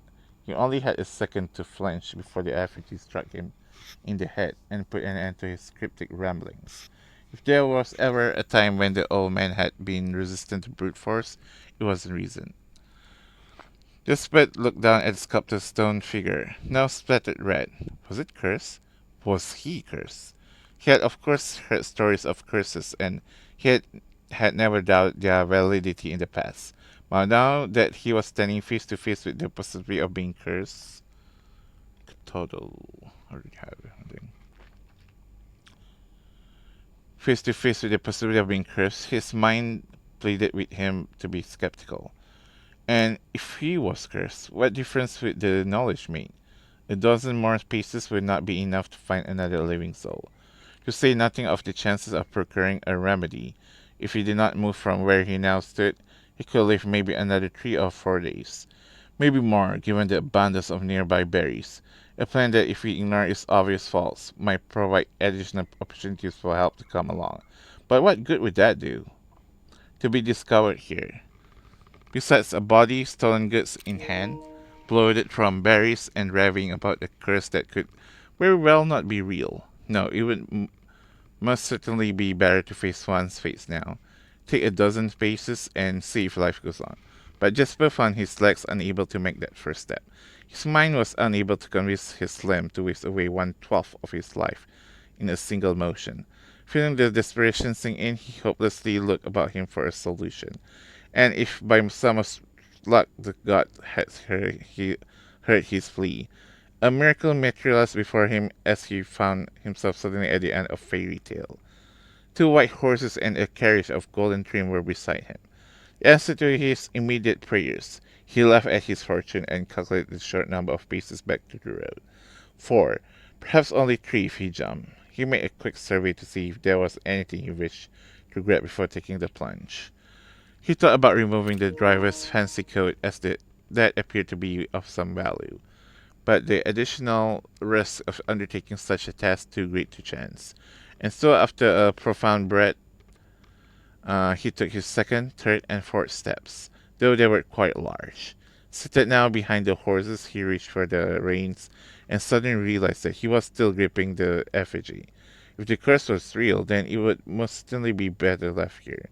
If, on the other hand, the story was fictitious, there might be some appraisal that could be made of the figure. It was, after all, found within a lockbox, whose typical function of secures object of value. Having witnessed firsthand the horrors of destitution, Jasper found his mind equally reluctant to allow his hand let go. If it's cursed, I die. If not today, then tomorrow. If I die, what care have I? And with that statement said aloud to the horse, seemingly, Jasper took up the reins with confidence. Part 2, Below the Black Bridge. Holy shit, there's a lot. Oh my god. This book is long. Alright, Mila awoke to some light nudging from a familiar foot. Only one person would have the cheek to awaken her in such ill manner. Fashion shaking the sleep from her eyes, she glared up at him in the darkness, but did not say a word. He nudged her again, teasingly, then stepped back into the dim. After taking a moment for her eyes to adjust to the darkness of the cave, Mila remembered she was on the third watch today, quietly collecting her things and wits. Miller turned as she left, waving to her young friend, who was more than likely already asleep. She crept through the cavern's main passage, careful to not wake the sleeping bandits around her. Like a hero in a book, she often mused. Quietly, she grabbed a bow from the haphazardly formed pile of weapons, shaking the accompanying quiver in the darkness to assess how many arrows it held. She then walked toward the sun-drenched mouth of the cavern, ready to start her shift. Above her, in one of the few trees found in the canyon, Mila could see that Ravia was already posted. She waved and Ravia waved back. Calling out to each other was strictly forbidden. Anything louder than a gesture in the canyon was forbidden. When Miller reached the tree, Ravia lowered a braided rope and pointed to the ground behind her. Miller turned, following the finger, and saw a pail of water resting beside a nearby log. She turned back to Ravia, nodded, and secured the pail to the rope. The pail went up first, and in turn Miller followed. Ravia reached across to grab the water. Miller leaned back to give her space. There was not much room for maneuvering in this tree post, a necessary concession for the concealment the outpost demanded. Ravia tilted the pail up to her mouth dramatically, illustrating how thirsty she had been. Mila laughed silently as water poured out, splashing onto Ravia's face. It was a bit too daring and noisy of a joke, and had the others been around, they would have certainly been scolded for the unwarranted sound. But Miller appreciated the efforts Ravia took to verbalize the silence of the morning. They had been on third watch together for over a month, and during this speechless time, their friendship had grown into something special. Affection was unsurprisingly scarce among the unholy hounds. She had felt camaraderie before, of course, but intimacy never. From their elevated vantage, the girls could see both the concealed entrance of the cavern as well as a clear view of the bridge that spanned across the canyon. Blackbridge was the link between the entrylands and the northern mountains, the overpass that connected Oris and Reddington. To the city-faring travelers of the realm, the bridge was an unavoidable crossing. In the day, the task was to ensure that travelers passed by without stopping. At night, the task was to ensure that they do. Like most of her band, Miller preferred the night. The biting glare of the sun might be tolerable to farmhands and bricklayers, but to a Karen house bandit, it was a source of constant annoyance.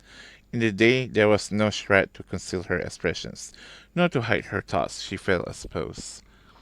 Rabia touched her elbow and pointed up. Miller, striving to suppress a budding smile, subtly shook her head in response. There were many signs that the unholy house used in lieu of words, but two of them had developed an extended vocabulary. Gestures quietly forged in the shared solitude of the among the branches. She watched as Rabia shifted, placing her palms flat on the floorboards beneath them. Miller knew what she was trying to say, but shook her head a second time. It was often more fun to pretend not to understand. Rafia rolled her eyes and turned away, looking back to the canyon. Squinting through the leaves, the two girls sat still, watching and listening. It was not long until Miller too heard the sounds of approach. Ravia held up two bent fingers, and a few moments later, two men emerged from the bridge certain end. They were dressed in a familiar uniform, long gray coats with black facings, white waistcoats, and black tricorn hats. They belonged to the local patrol, the Blackguard. Although not an everyday occurrence, their presence at Blackbridge wasn't an unusual sight. It typically indicate an important traveler's impending passage across the bridge, information that the girl would promptly relay to their leaders as soon as the coast was clear. But this report, while exciting, was rarely acted upon. In Miller's 5 years in the Unholy Hound, she had never once seen a carriage taken in open daylight when the blackguard was nearby. The man had nearly reached the bridge north end when Miller heard the horses, faintly at first, but growing louder with each passing moment. Ravia's eye met Miller's, the same concern mirrored in each other's expression. This did not sound like the typical carriage, cautiously approaching the bridge to cross. Instead of the familiar crunch of the high road's gravel, he heard the harsh clattering of hoofbeats against stone. Both girls quickly redirected their attention downwards, looking through the foliage. The sounds were not coming from the high road, but from the canyon itself. The horses were coming from below the bridge. In an instant, Mila had nocked an arrow and drawn her bow. Go! Harry was gone before the whisper had even left Mila's mouth. The young scout was already sliding down the bank below, racing toward the cave. There was no road that ran below the canyon. There was no reason for numerous horses to be approaching that cave. There was only one reasonable conclusion, and both girls had reached it instantly.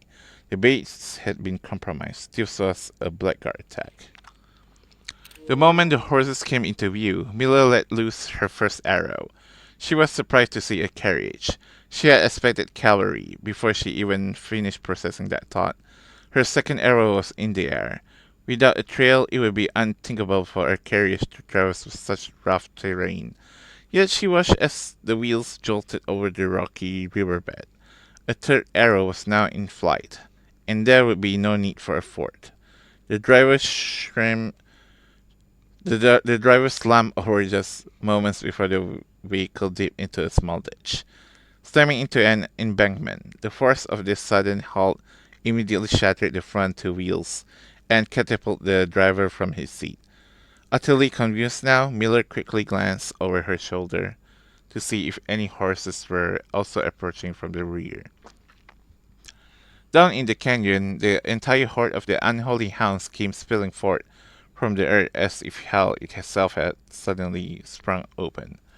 The group seemed even more bewildered than Miller, half asleep and tripping over one another in a desperate attempt to engage an unseen enemy in combat. Miller could see Rabia among their number, the only one looking up at her. Her expression was chilling. There would be no need for a sudden gesture to convey what they both now realized they had made a mistake. Oof.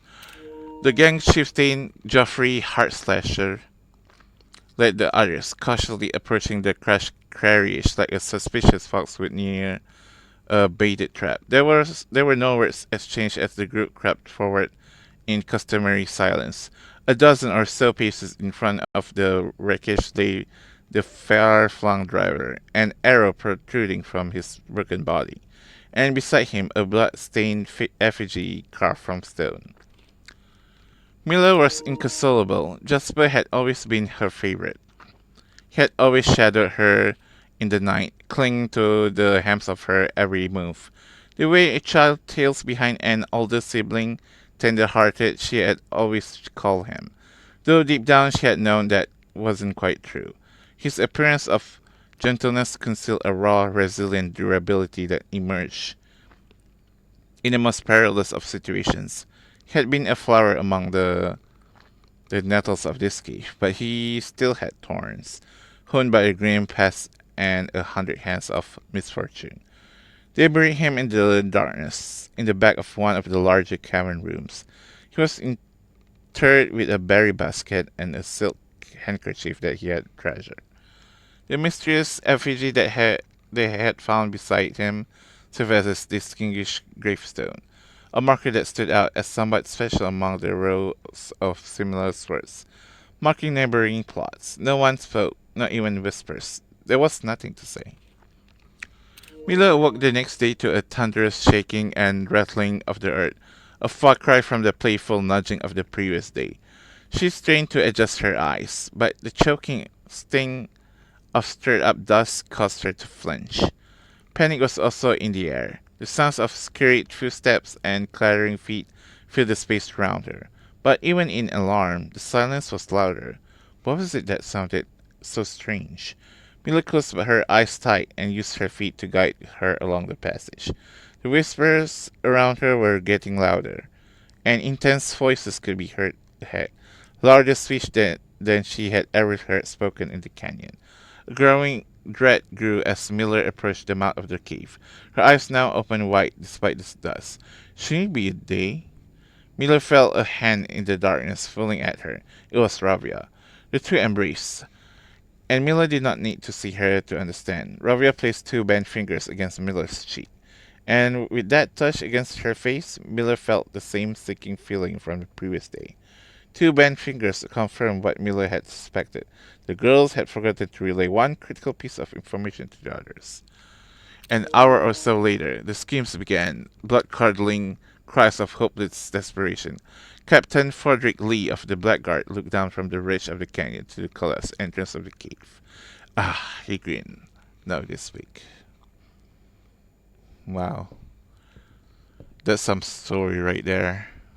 I got chills.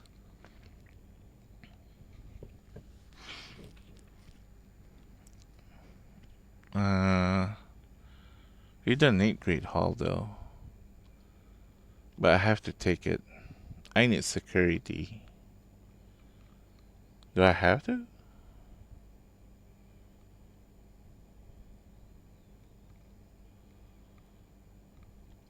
Let's take it for options. I would love Vault though.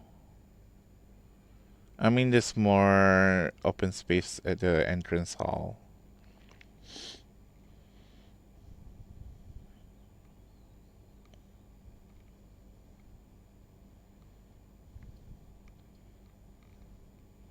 Or we could take laundry room. No, I still need just security.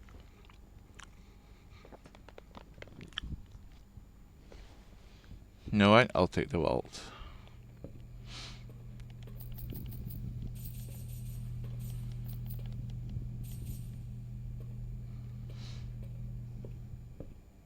There's something else sell in the commissary.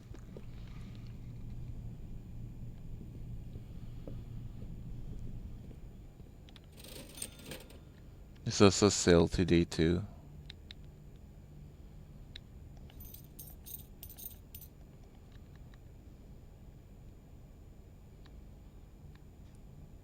No, it's not actually.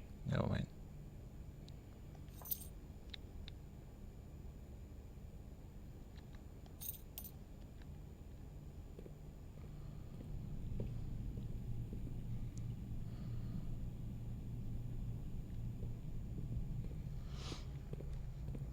Steeny.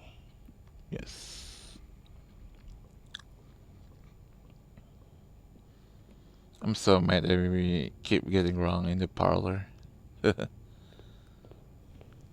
goes my progress.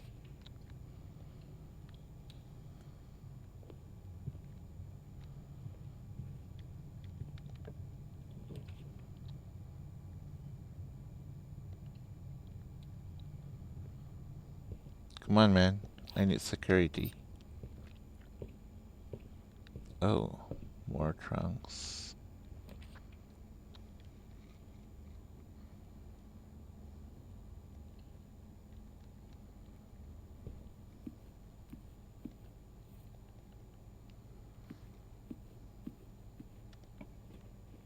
There we go.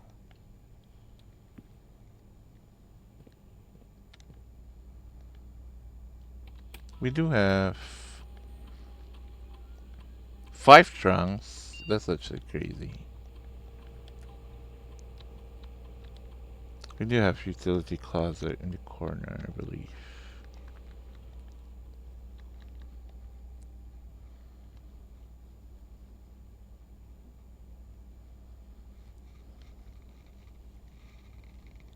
That's not in the corner. But still.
I was looking forward to get guest bedroom there.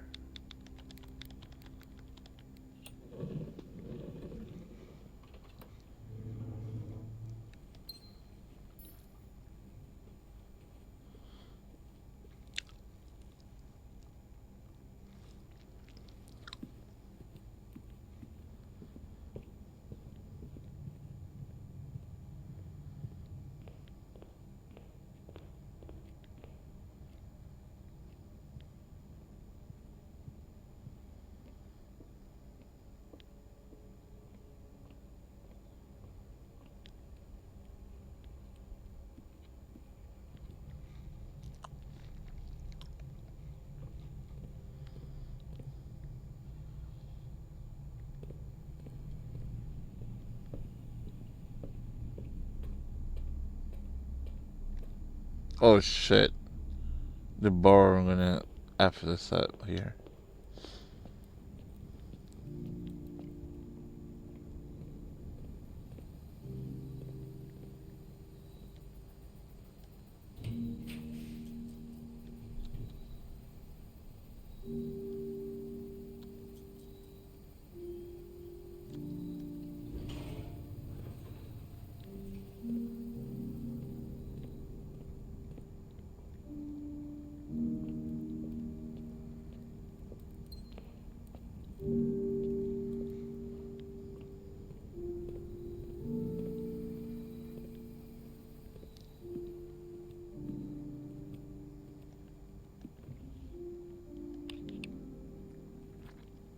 I mean, it's not possible for me to get the bookshop right because I already draft library. Why did I draft of the library again?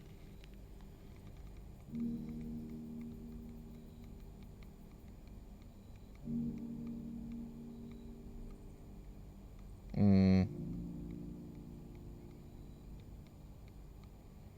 Actually, library go through the weight room. Actually, just noticed that.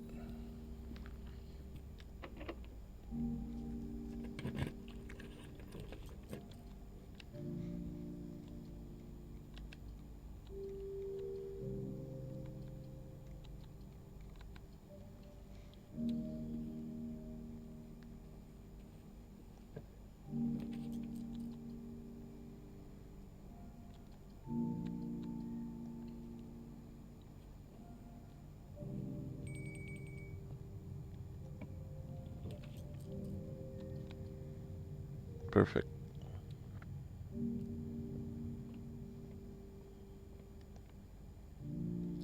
That's gonna be a 4.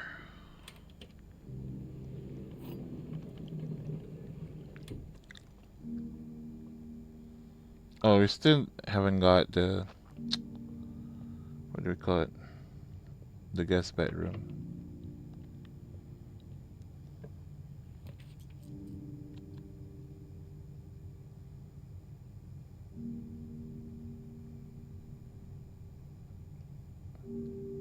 Ugh.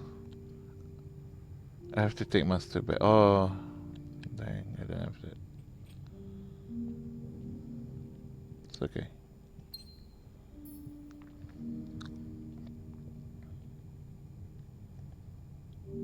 Alright, let's get our allowance. 4 to 6 now. Soon I'll be able to flat out get the book of my allowance alone.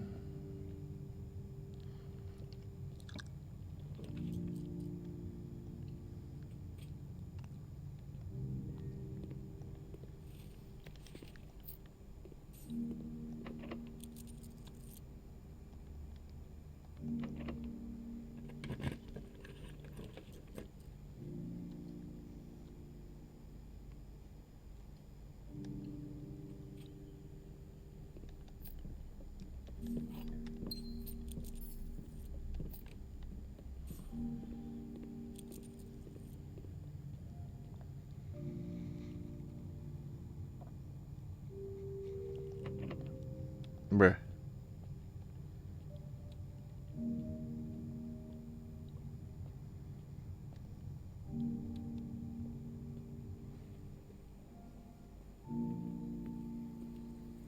Do we need even more money?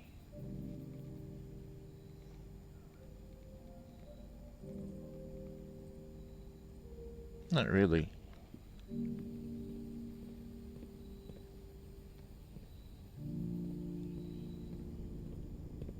Does coupon book apply to the armory? I wonder. It does. Okay.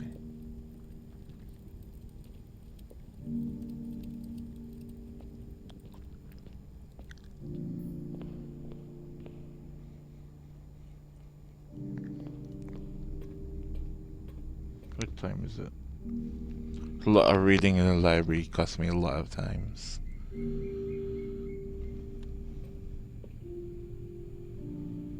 I guess what we can do is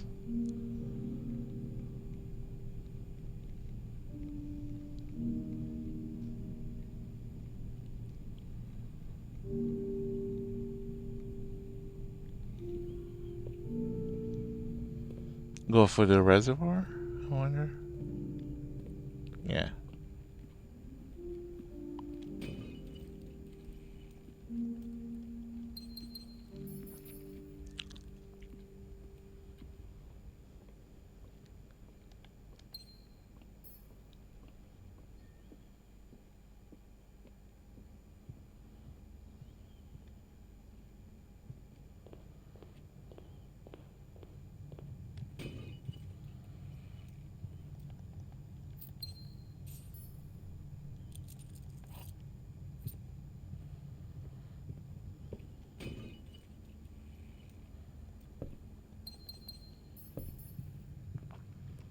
I mean, it's not like I'm gonna use them because it already got stuck.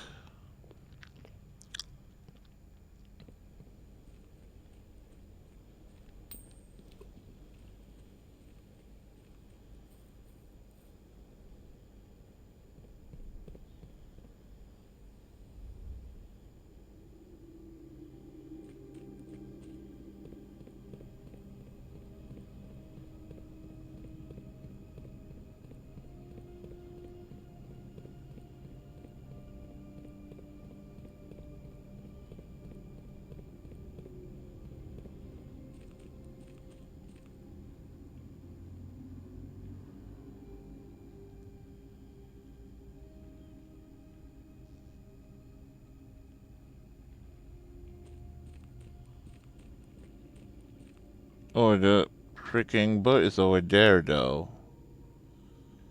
So we need two.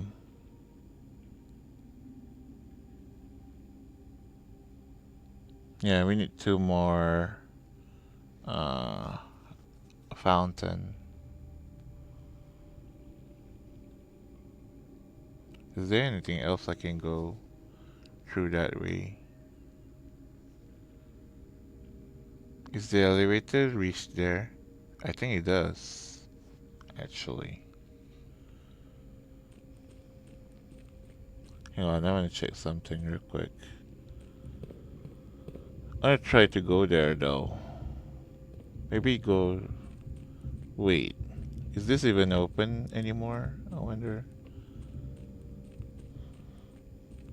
I'm gonna check it.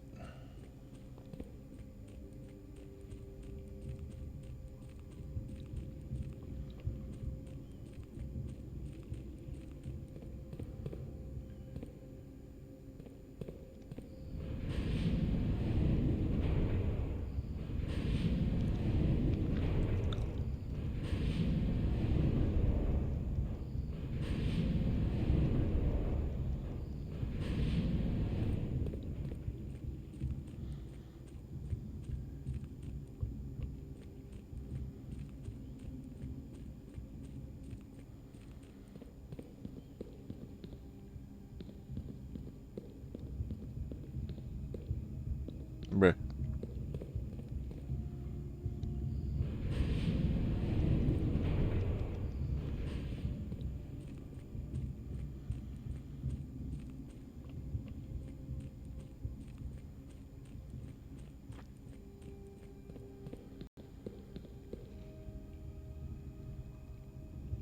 I do have a boiler room though. But I think I'm already running out of steps. So. Yeah, it's not opening. So I have to do the boiler room every time. That's good to know. What else can we do? I guess we could try the thing from the elevator.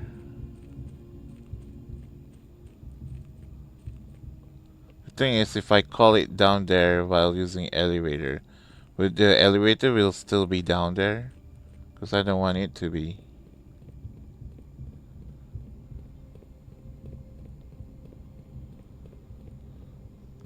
This is too risky. Should I do one more day? I'll do one more day, I guess.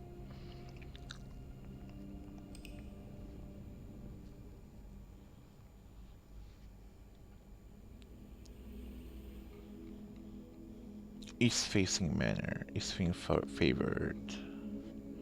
Flashline. Yes. One more day. Then I have to go.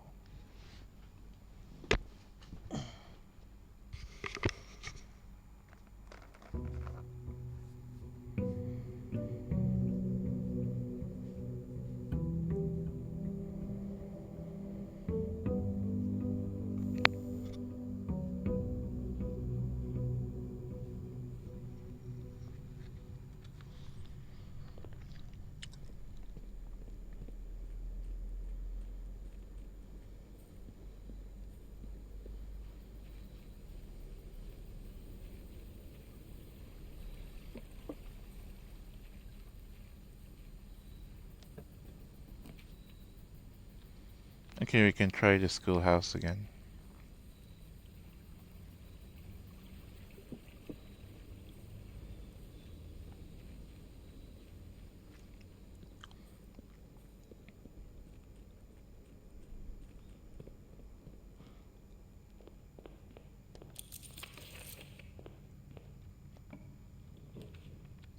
Library already?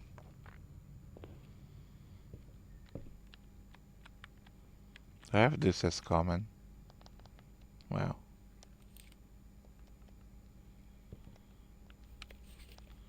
Bookstore, please. Thank you. Okay, now we just need to collect the last one for History of Orindia. 4 more.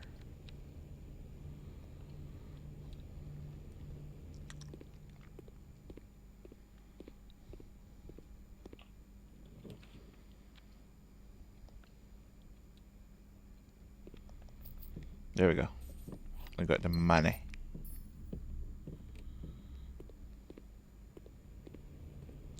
Alright, let's buy this straight away. And then we can also borrow it tomorrow as well.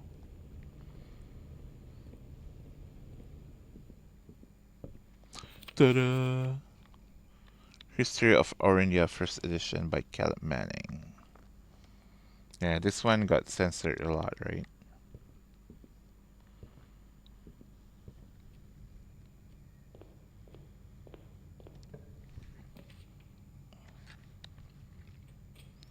Let's read all the...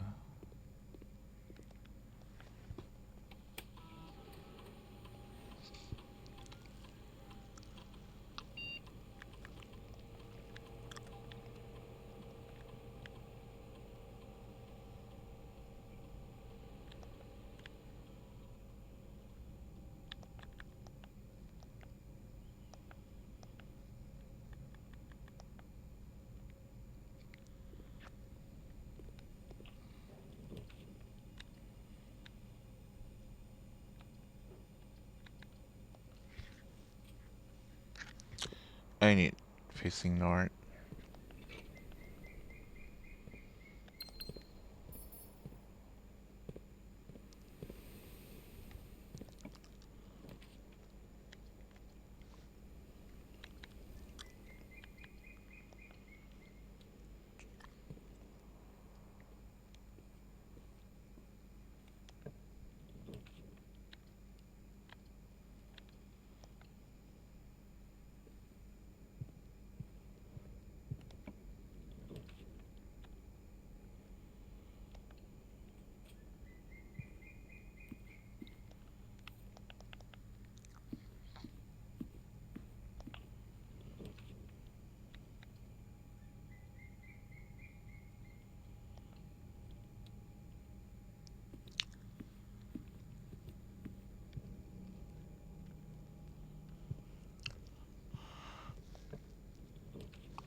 Alright. The empty boxes both have true statements. The blue box has a true statement.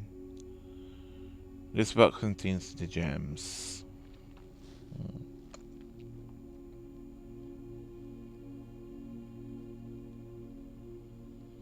If this is true,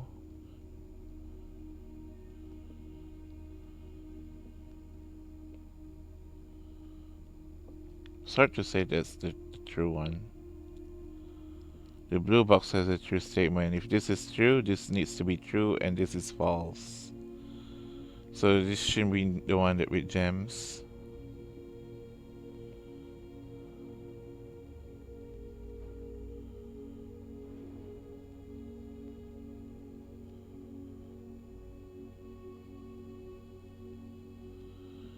This and this are like contradict each other, I feel like.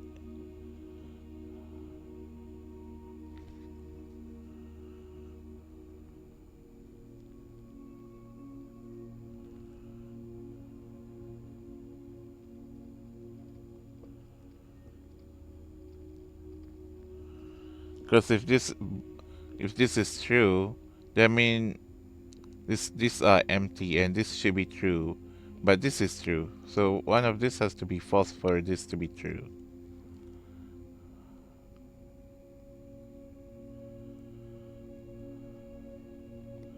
So this should be false, right?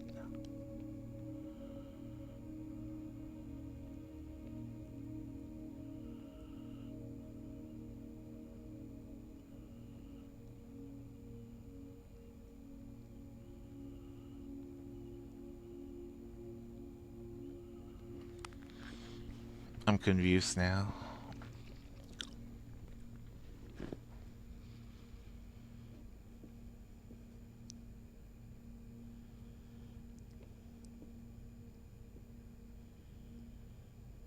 So this is true. This is true. This I need to see which one is actually false.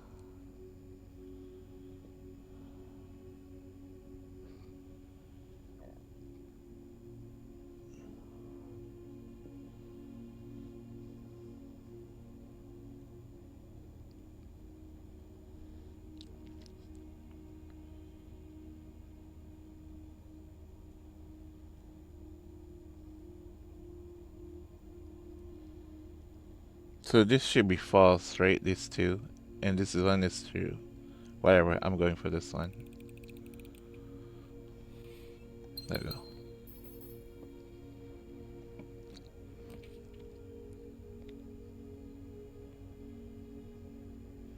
Alright, we can get more allowance. We use 2 or more gems. So let's do that. There you go. Get 47 now. I'm not gonna spread the gold just yet though.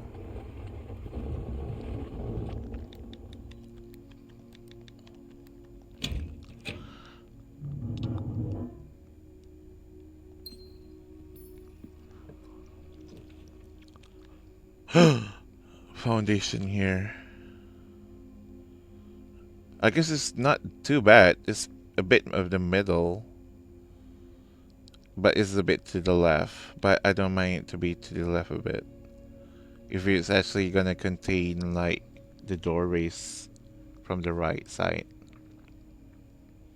Yeah, let's do this one.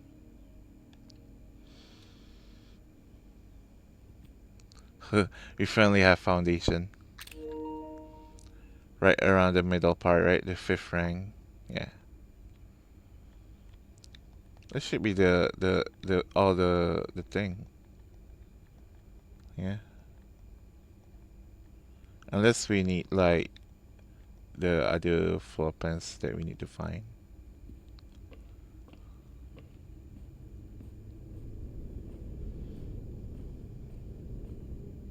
Okay.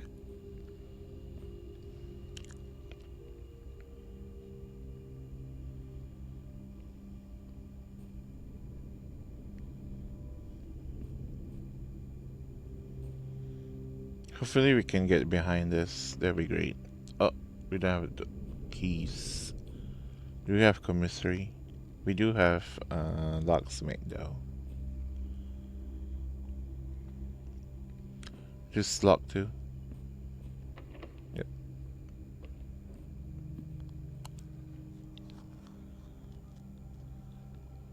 Okay, I might need to spread the gold now.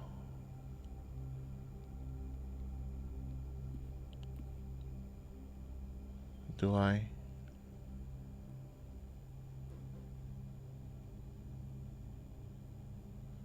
I'm gonna wait a bit.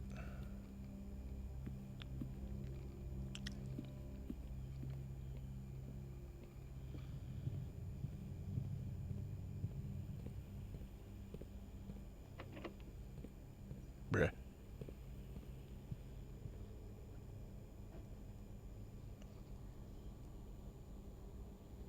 Alright, before I buy stuff from the locksmith, I'll open some of these doors still.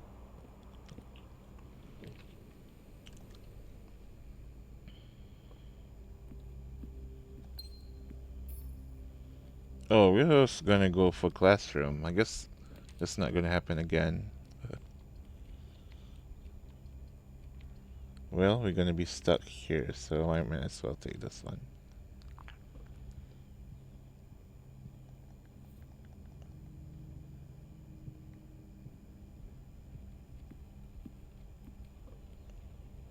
We do have shovel though.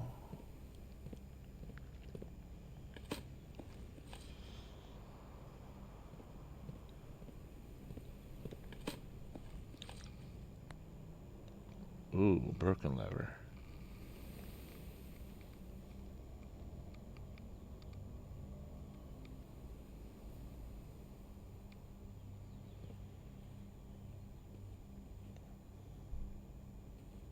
Okay, I think we need to go for desperate.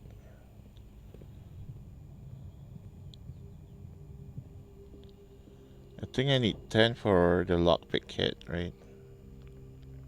I believe.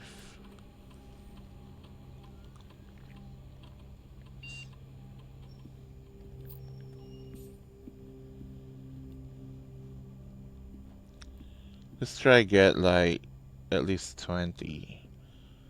Girl, you're still going. Yeah, this is gonna be my truly last day.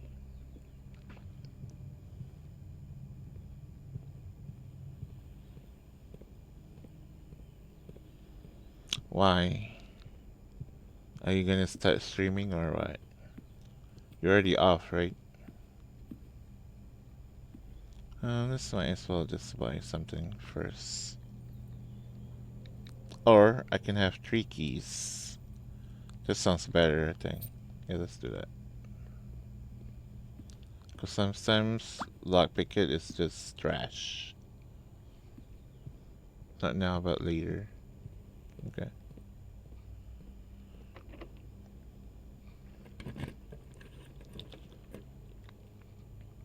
I'll take breakfast nook.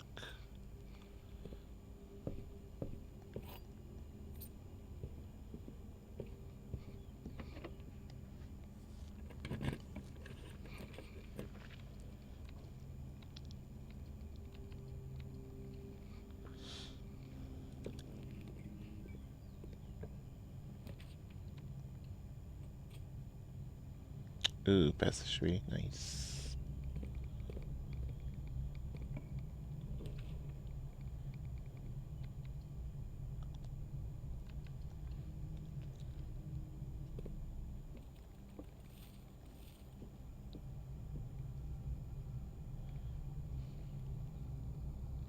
Hmm.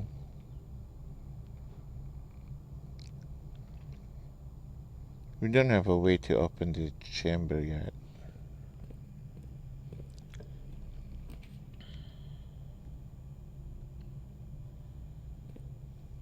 If I can get weight room here, that'd be great. Ooh, lost and found.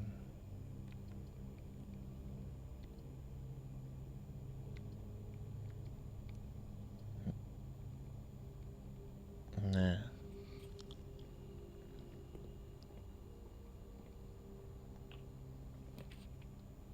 Bruh. Well, that's out of option then, unless I get Great Hall.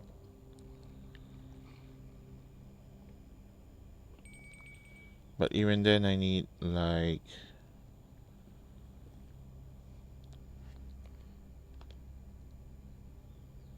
Hey, Martin. I need more keys then.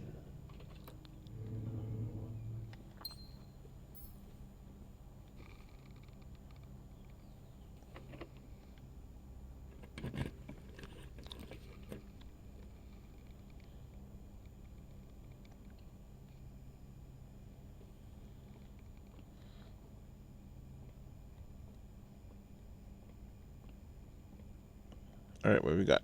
4 plus 10 is 14. Your secret garden. I think we can do this, boys. Using secret garden. Heck yeah.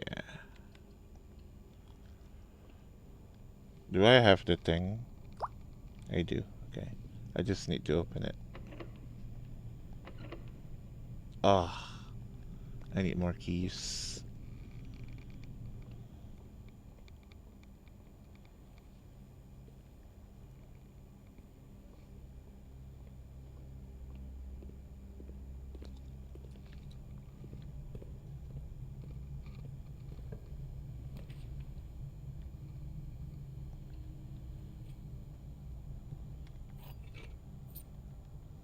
Perfect. Well, I do have a key now. So...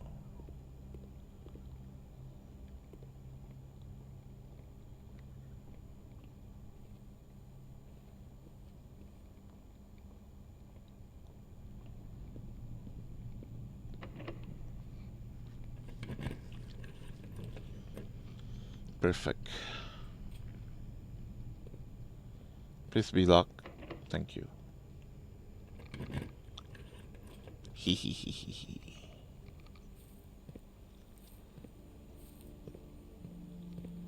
This to the left or right?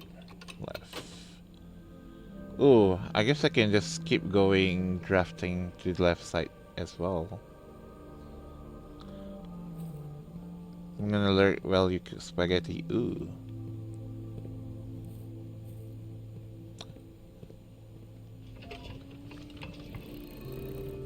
Wait, meatballs?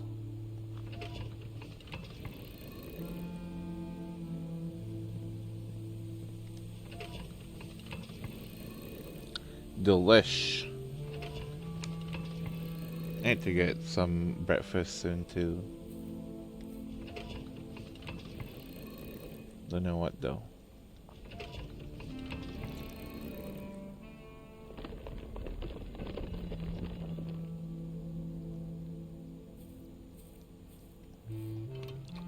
Man, with this allowance that we're about to get, I'm up to 50 allowance now. That's amazing.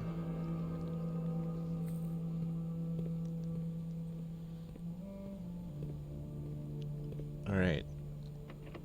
Dang it. Unlock.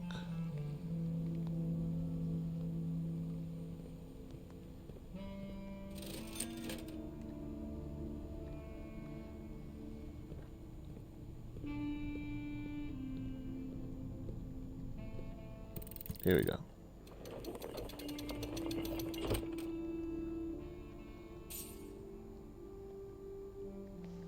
$50.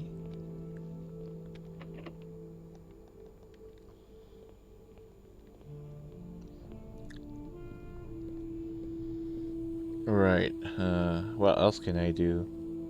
Most of the doors are already locked. Unless I found money, I don't think I can go further.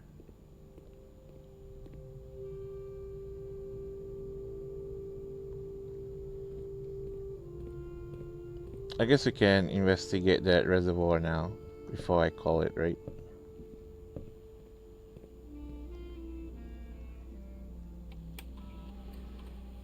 Or not. Where's the hallway again? Oh, it's like right there. Okay, we might get more keys here actually. If I got more keys, okay, I got more keys. I'm just gonna keep exploring then. Because reservoir can wait, I feel like. Alright, we got the food as well. For better right now. I don't have a boiler, I don't think, in this run.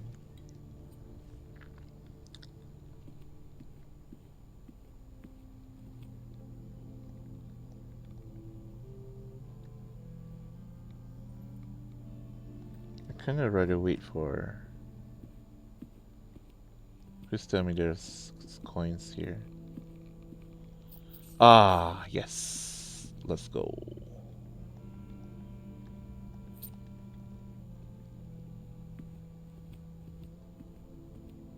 Perfect.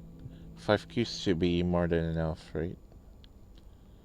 Let's head to the foundation.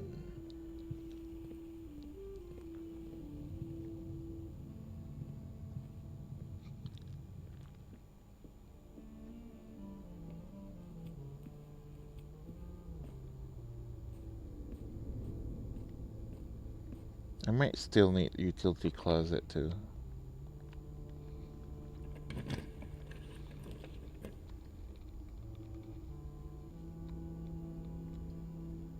I mean, this one you only have one classroom, so...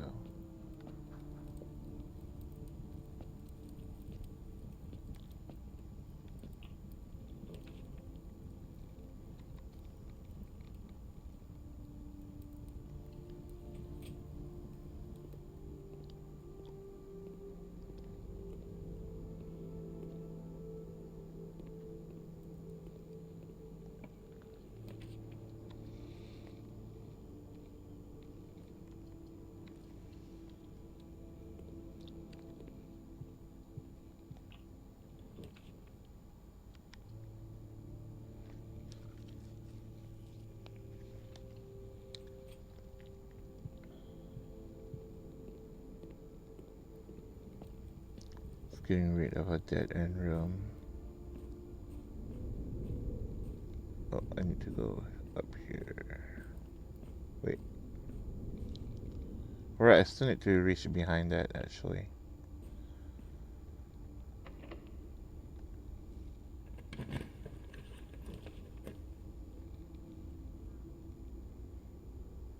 Let's just take the archive.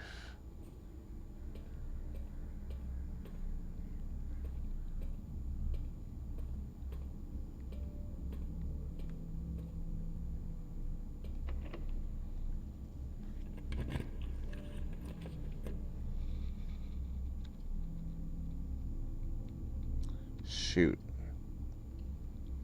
I'm banking on this. Perfect. Nice.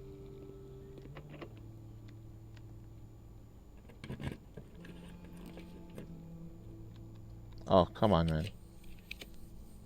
Ooh, ladyship chamber. Nah, I need to turn the foundation thingy. There you go. We got foundation and turning down the elevator at the same day. Amazing.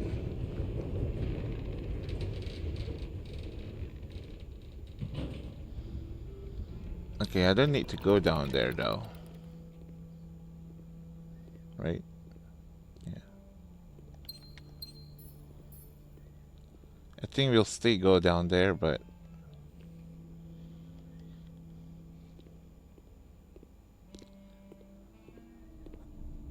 just to scope out the place for the sake of the stream, I guess. Bruh. Oh, it's a tunnel. Oh, there's dig spot here. I didn't even realize those.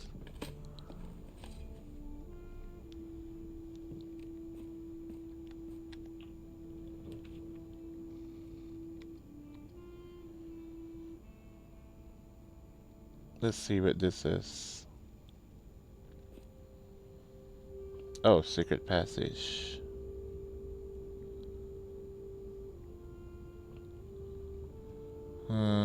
Should I go for the bedroom though? Yeah, maybe I could get the more allowance. Damn it. Of course, locked. I don't think we have steps anymore to go buy the keys and then come back here. Yeah. It's a done deal. It's okay.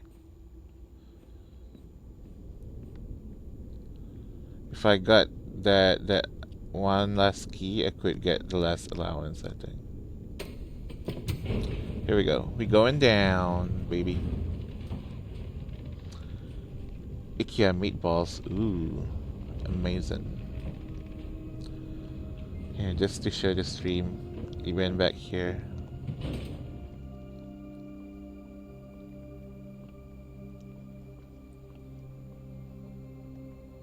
Wait, I still got another floppy disk? Interesting.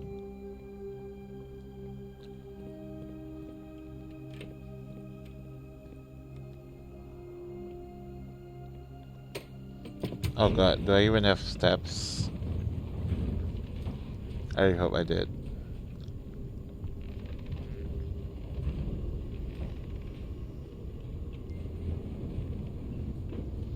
Alright, which one is closest? Oh, office is right there.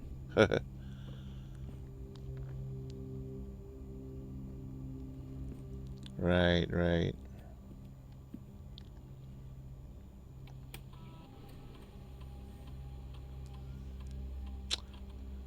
What? Spare green room? Oh, wow! You upgrade the spare room to the spare green room and you can upgrade it even further? Holy wow. I know that. So we basically can get spare veranda, Uh,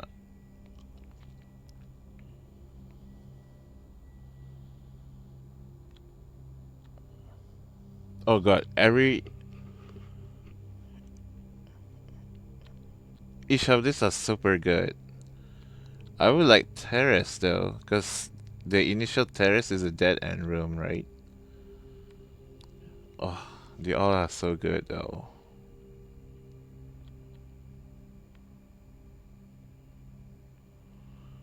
I feel like we gotta go for terrace. Yeah.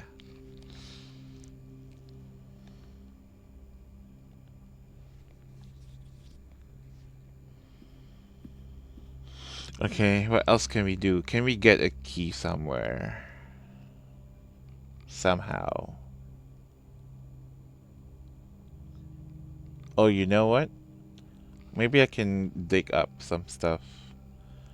Either from the foundation. I think that there's no dig spot in the morning room, I don't think. Straight out. Oh my god, this game. We got a key somehow. Somehow, I'm still alive. The games never cease to amaze me. Telling you. What are the odds? See, we don't need Noko B for it. It's the curse luck, okay? I got my own luck. Thank you very much.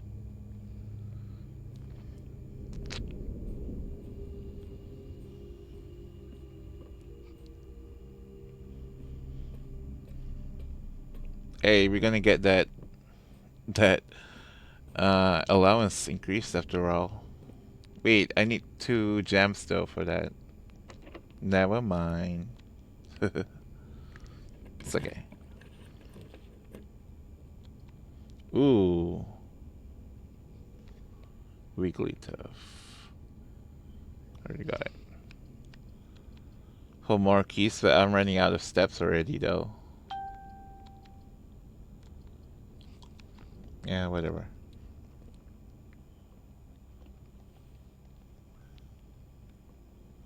They're gonna be like, don't give up, I'll give you running shoes. Bruh. There's no hopes left, okay?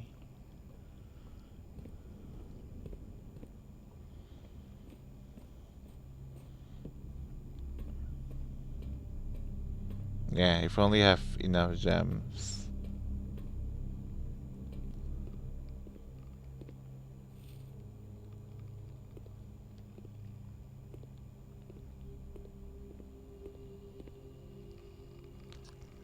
Where's the planetarium again? Oh, it's way over there though. I was thinking about that. Yeah, there's no dig spot here.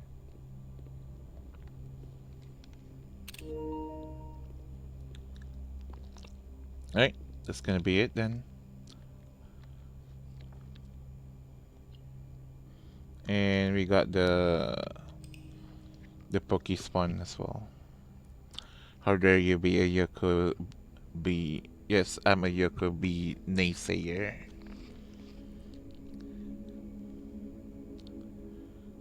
All day, every day. New room swan, which is the foundation. So I guess we need the additional floor plans for the directory completion, not just the initial ones. Okay, we're making good progress though. Still, and 50 allowance is kind of crazy. I can basically buy the entire commissary now. This is a trophy for entire showroom, so I might need more than that though. If I can get like 100, that'll be even better. Alright, that's gonna be it. Gonna get going for now. Let's see who we can rate.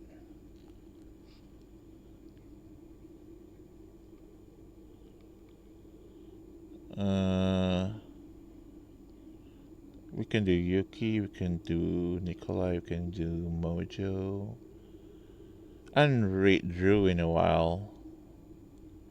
Ooh, I kind of want to rate Morioka too. Yeah, let's rate Drew. We haven't rated him in a while. He's playing The Last of Us though.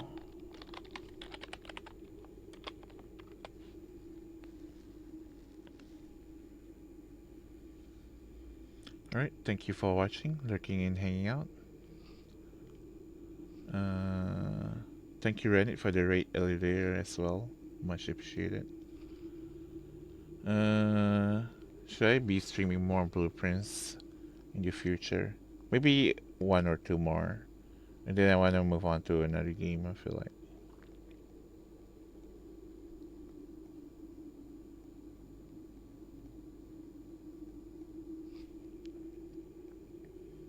Alright, I catch y'all next time. Happy weekend. Peace out.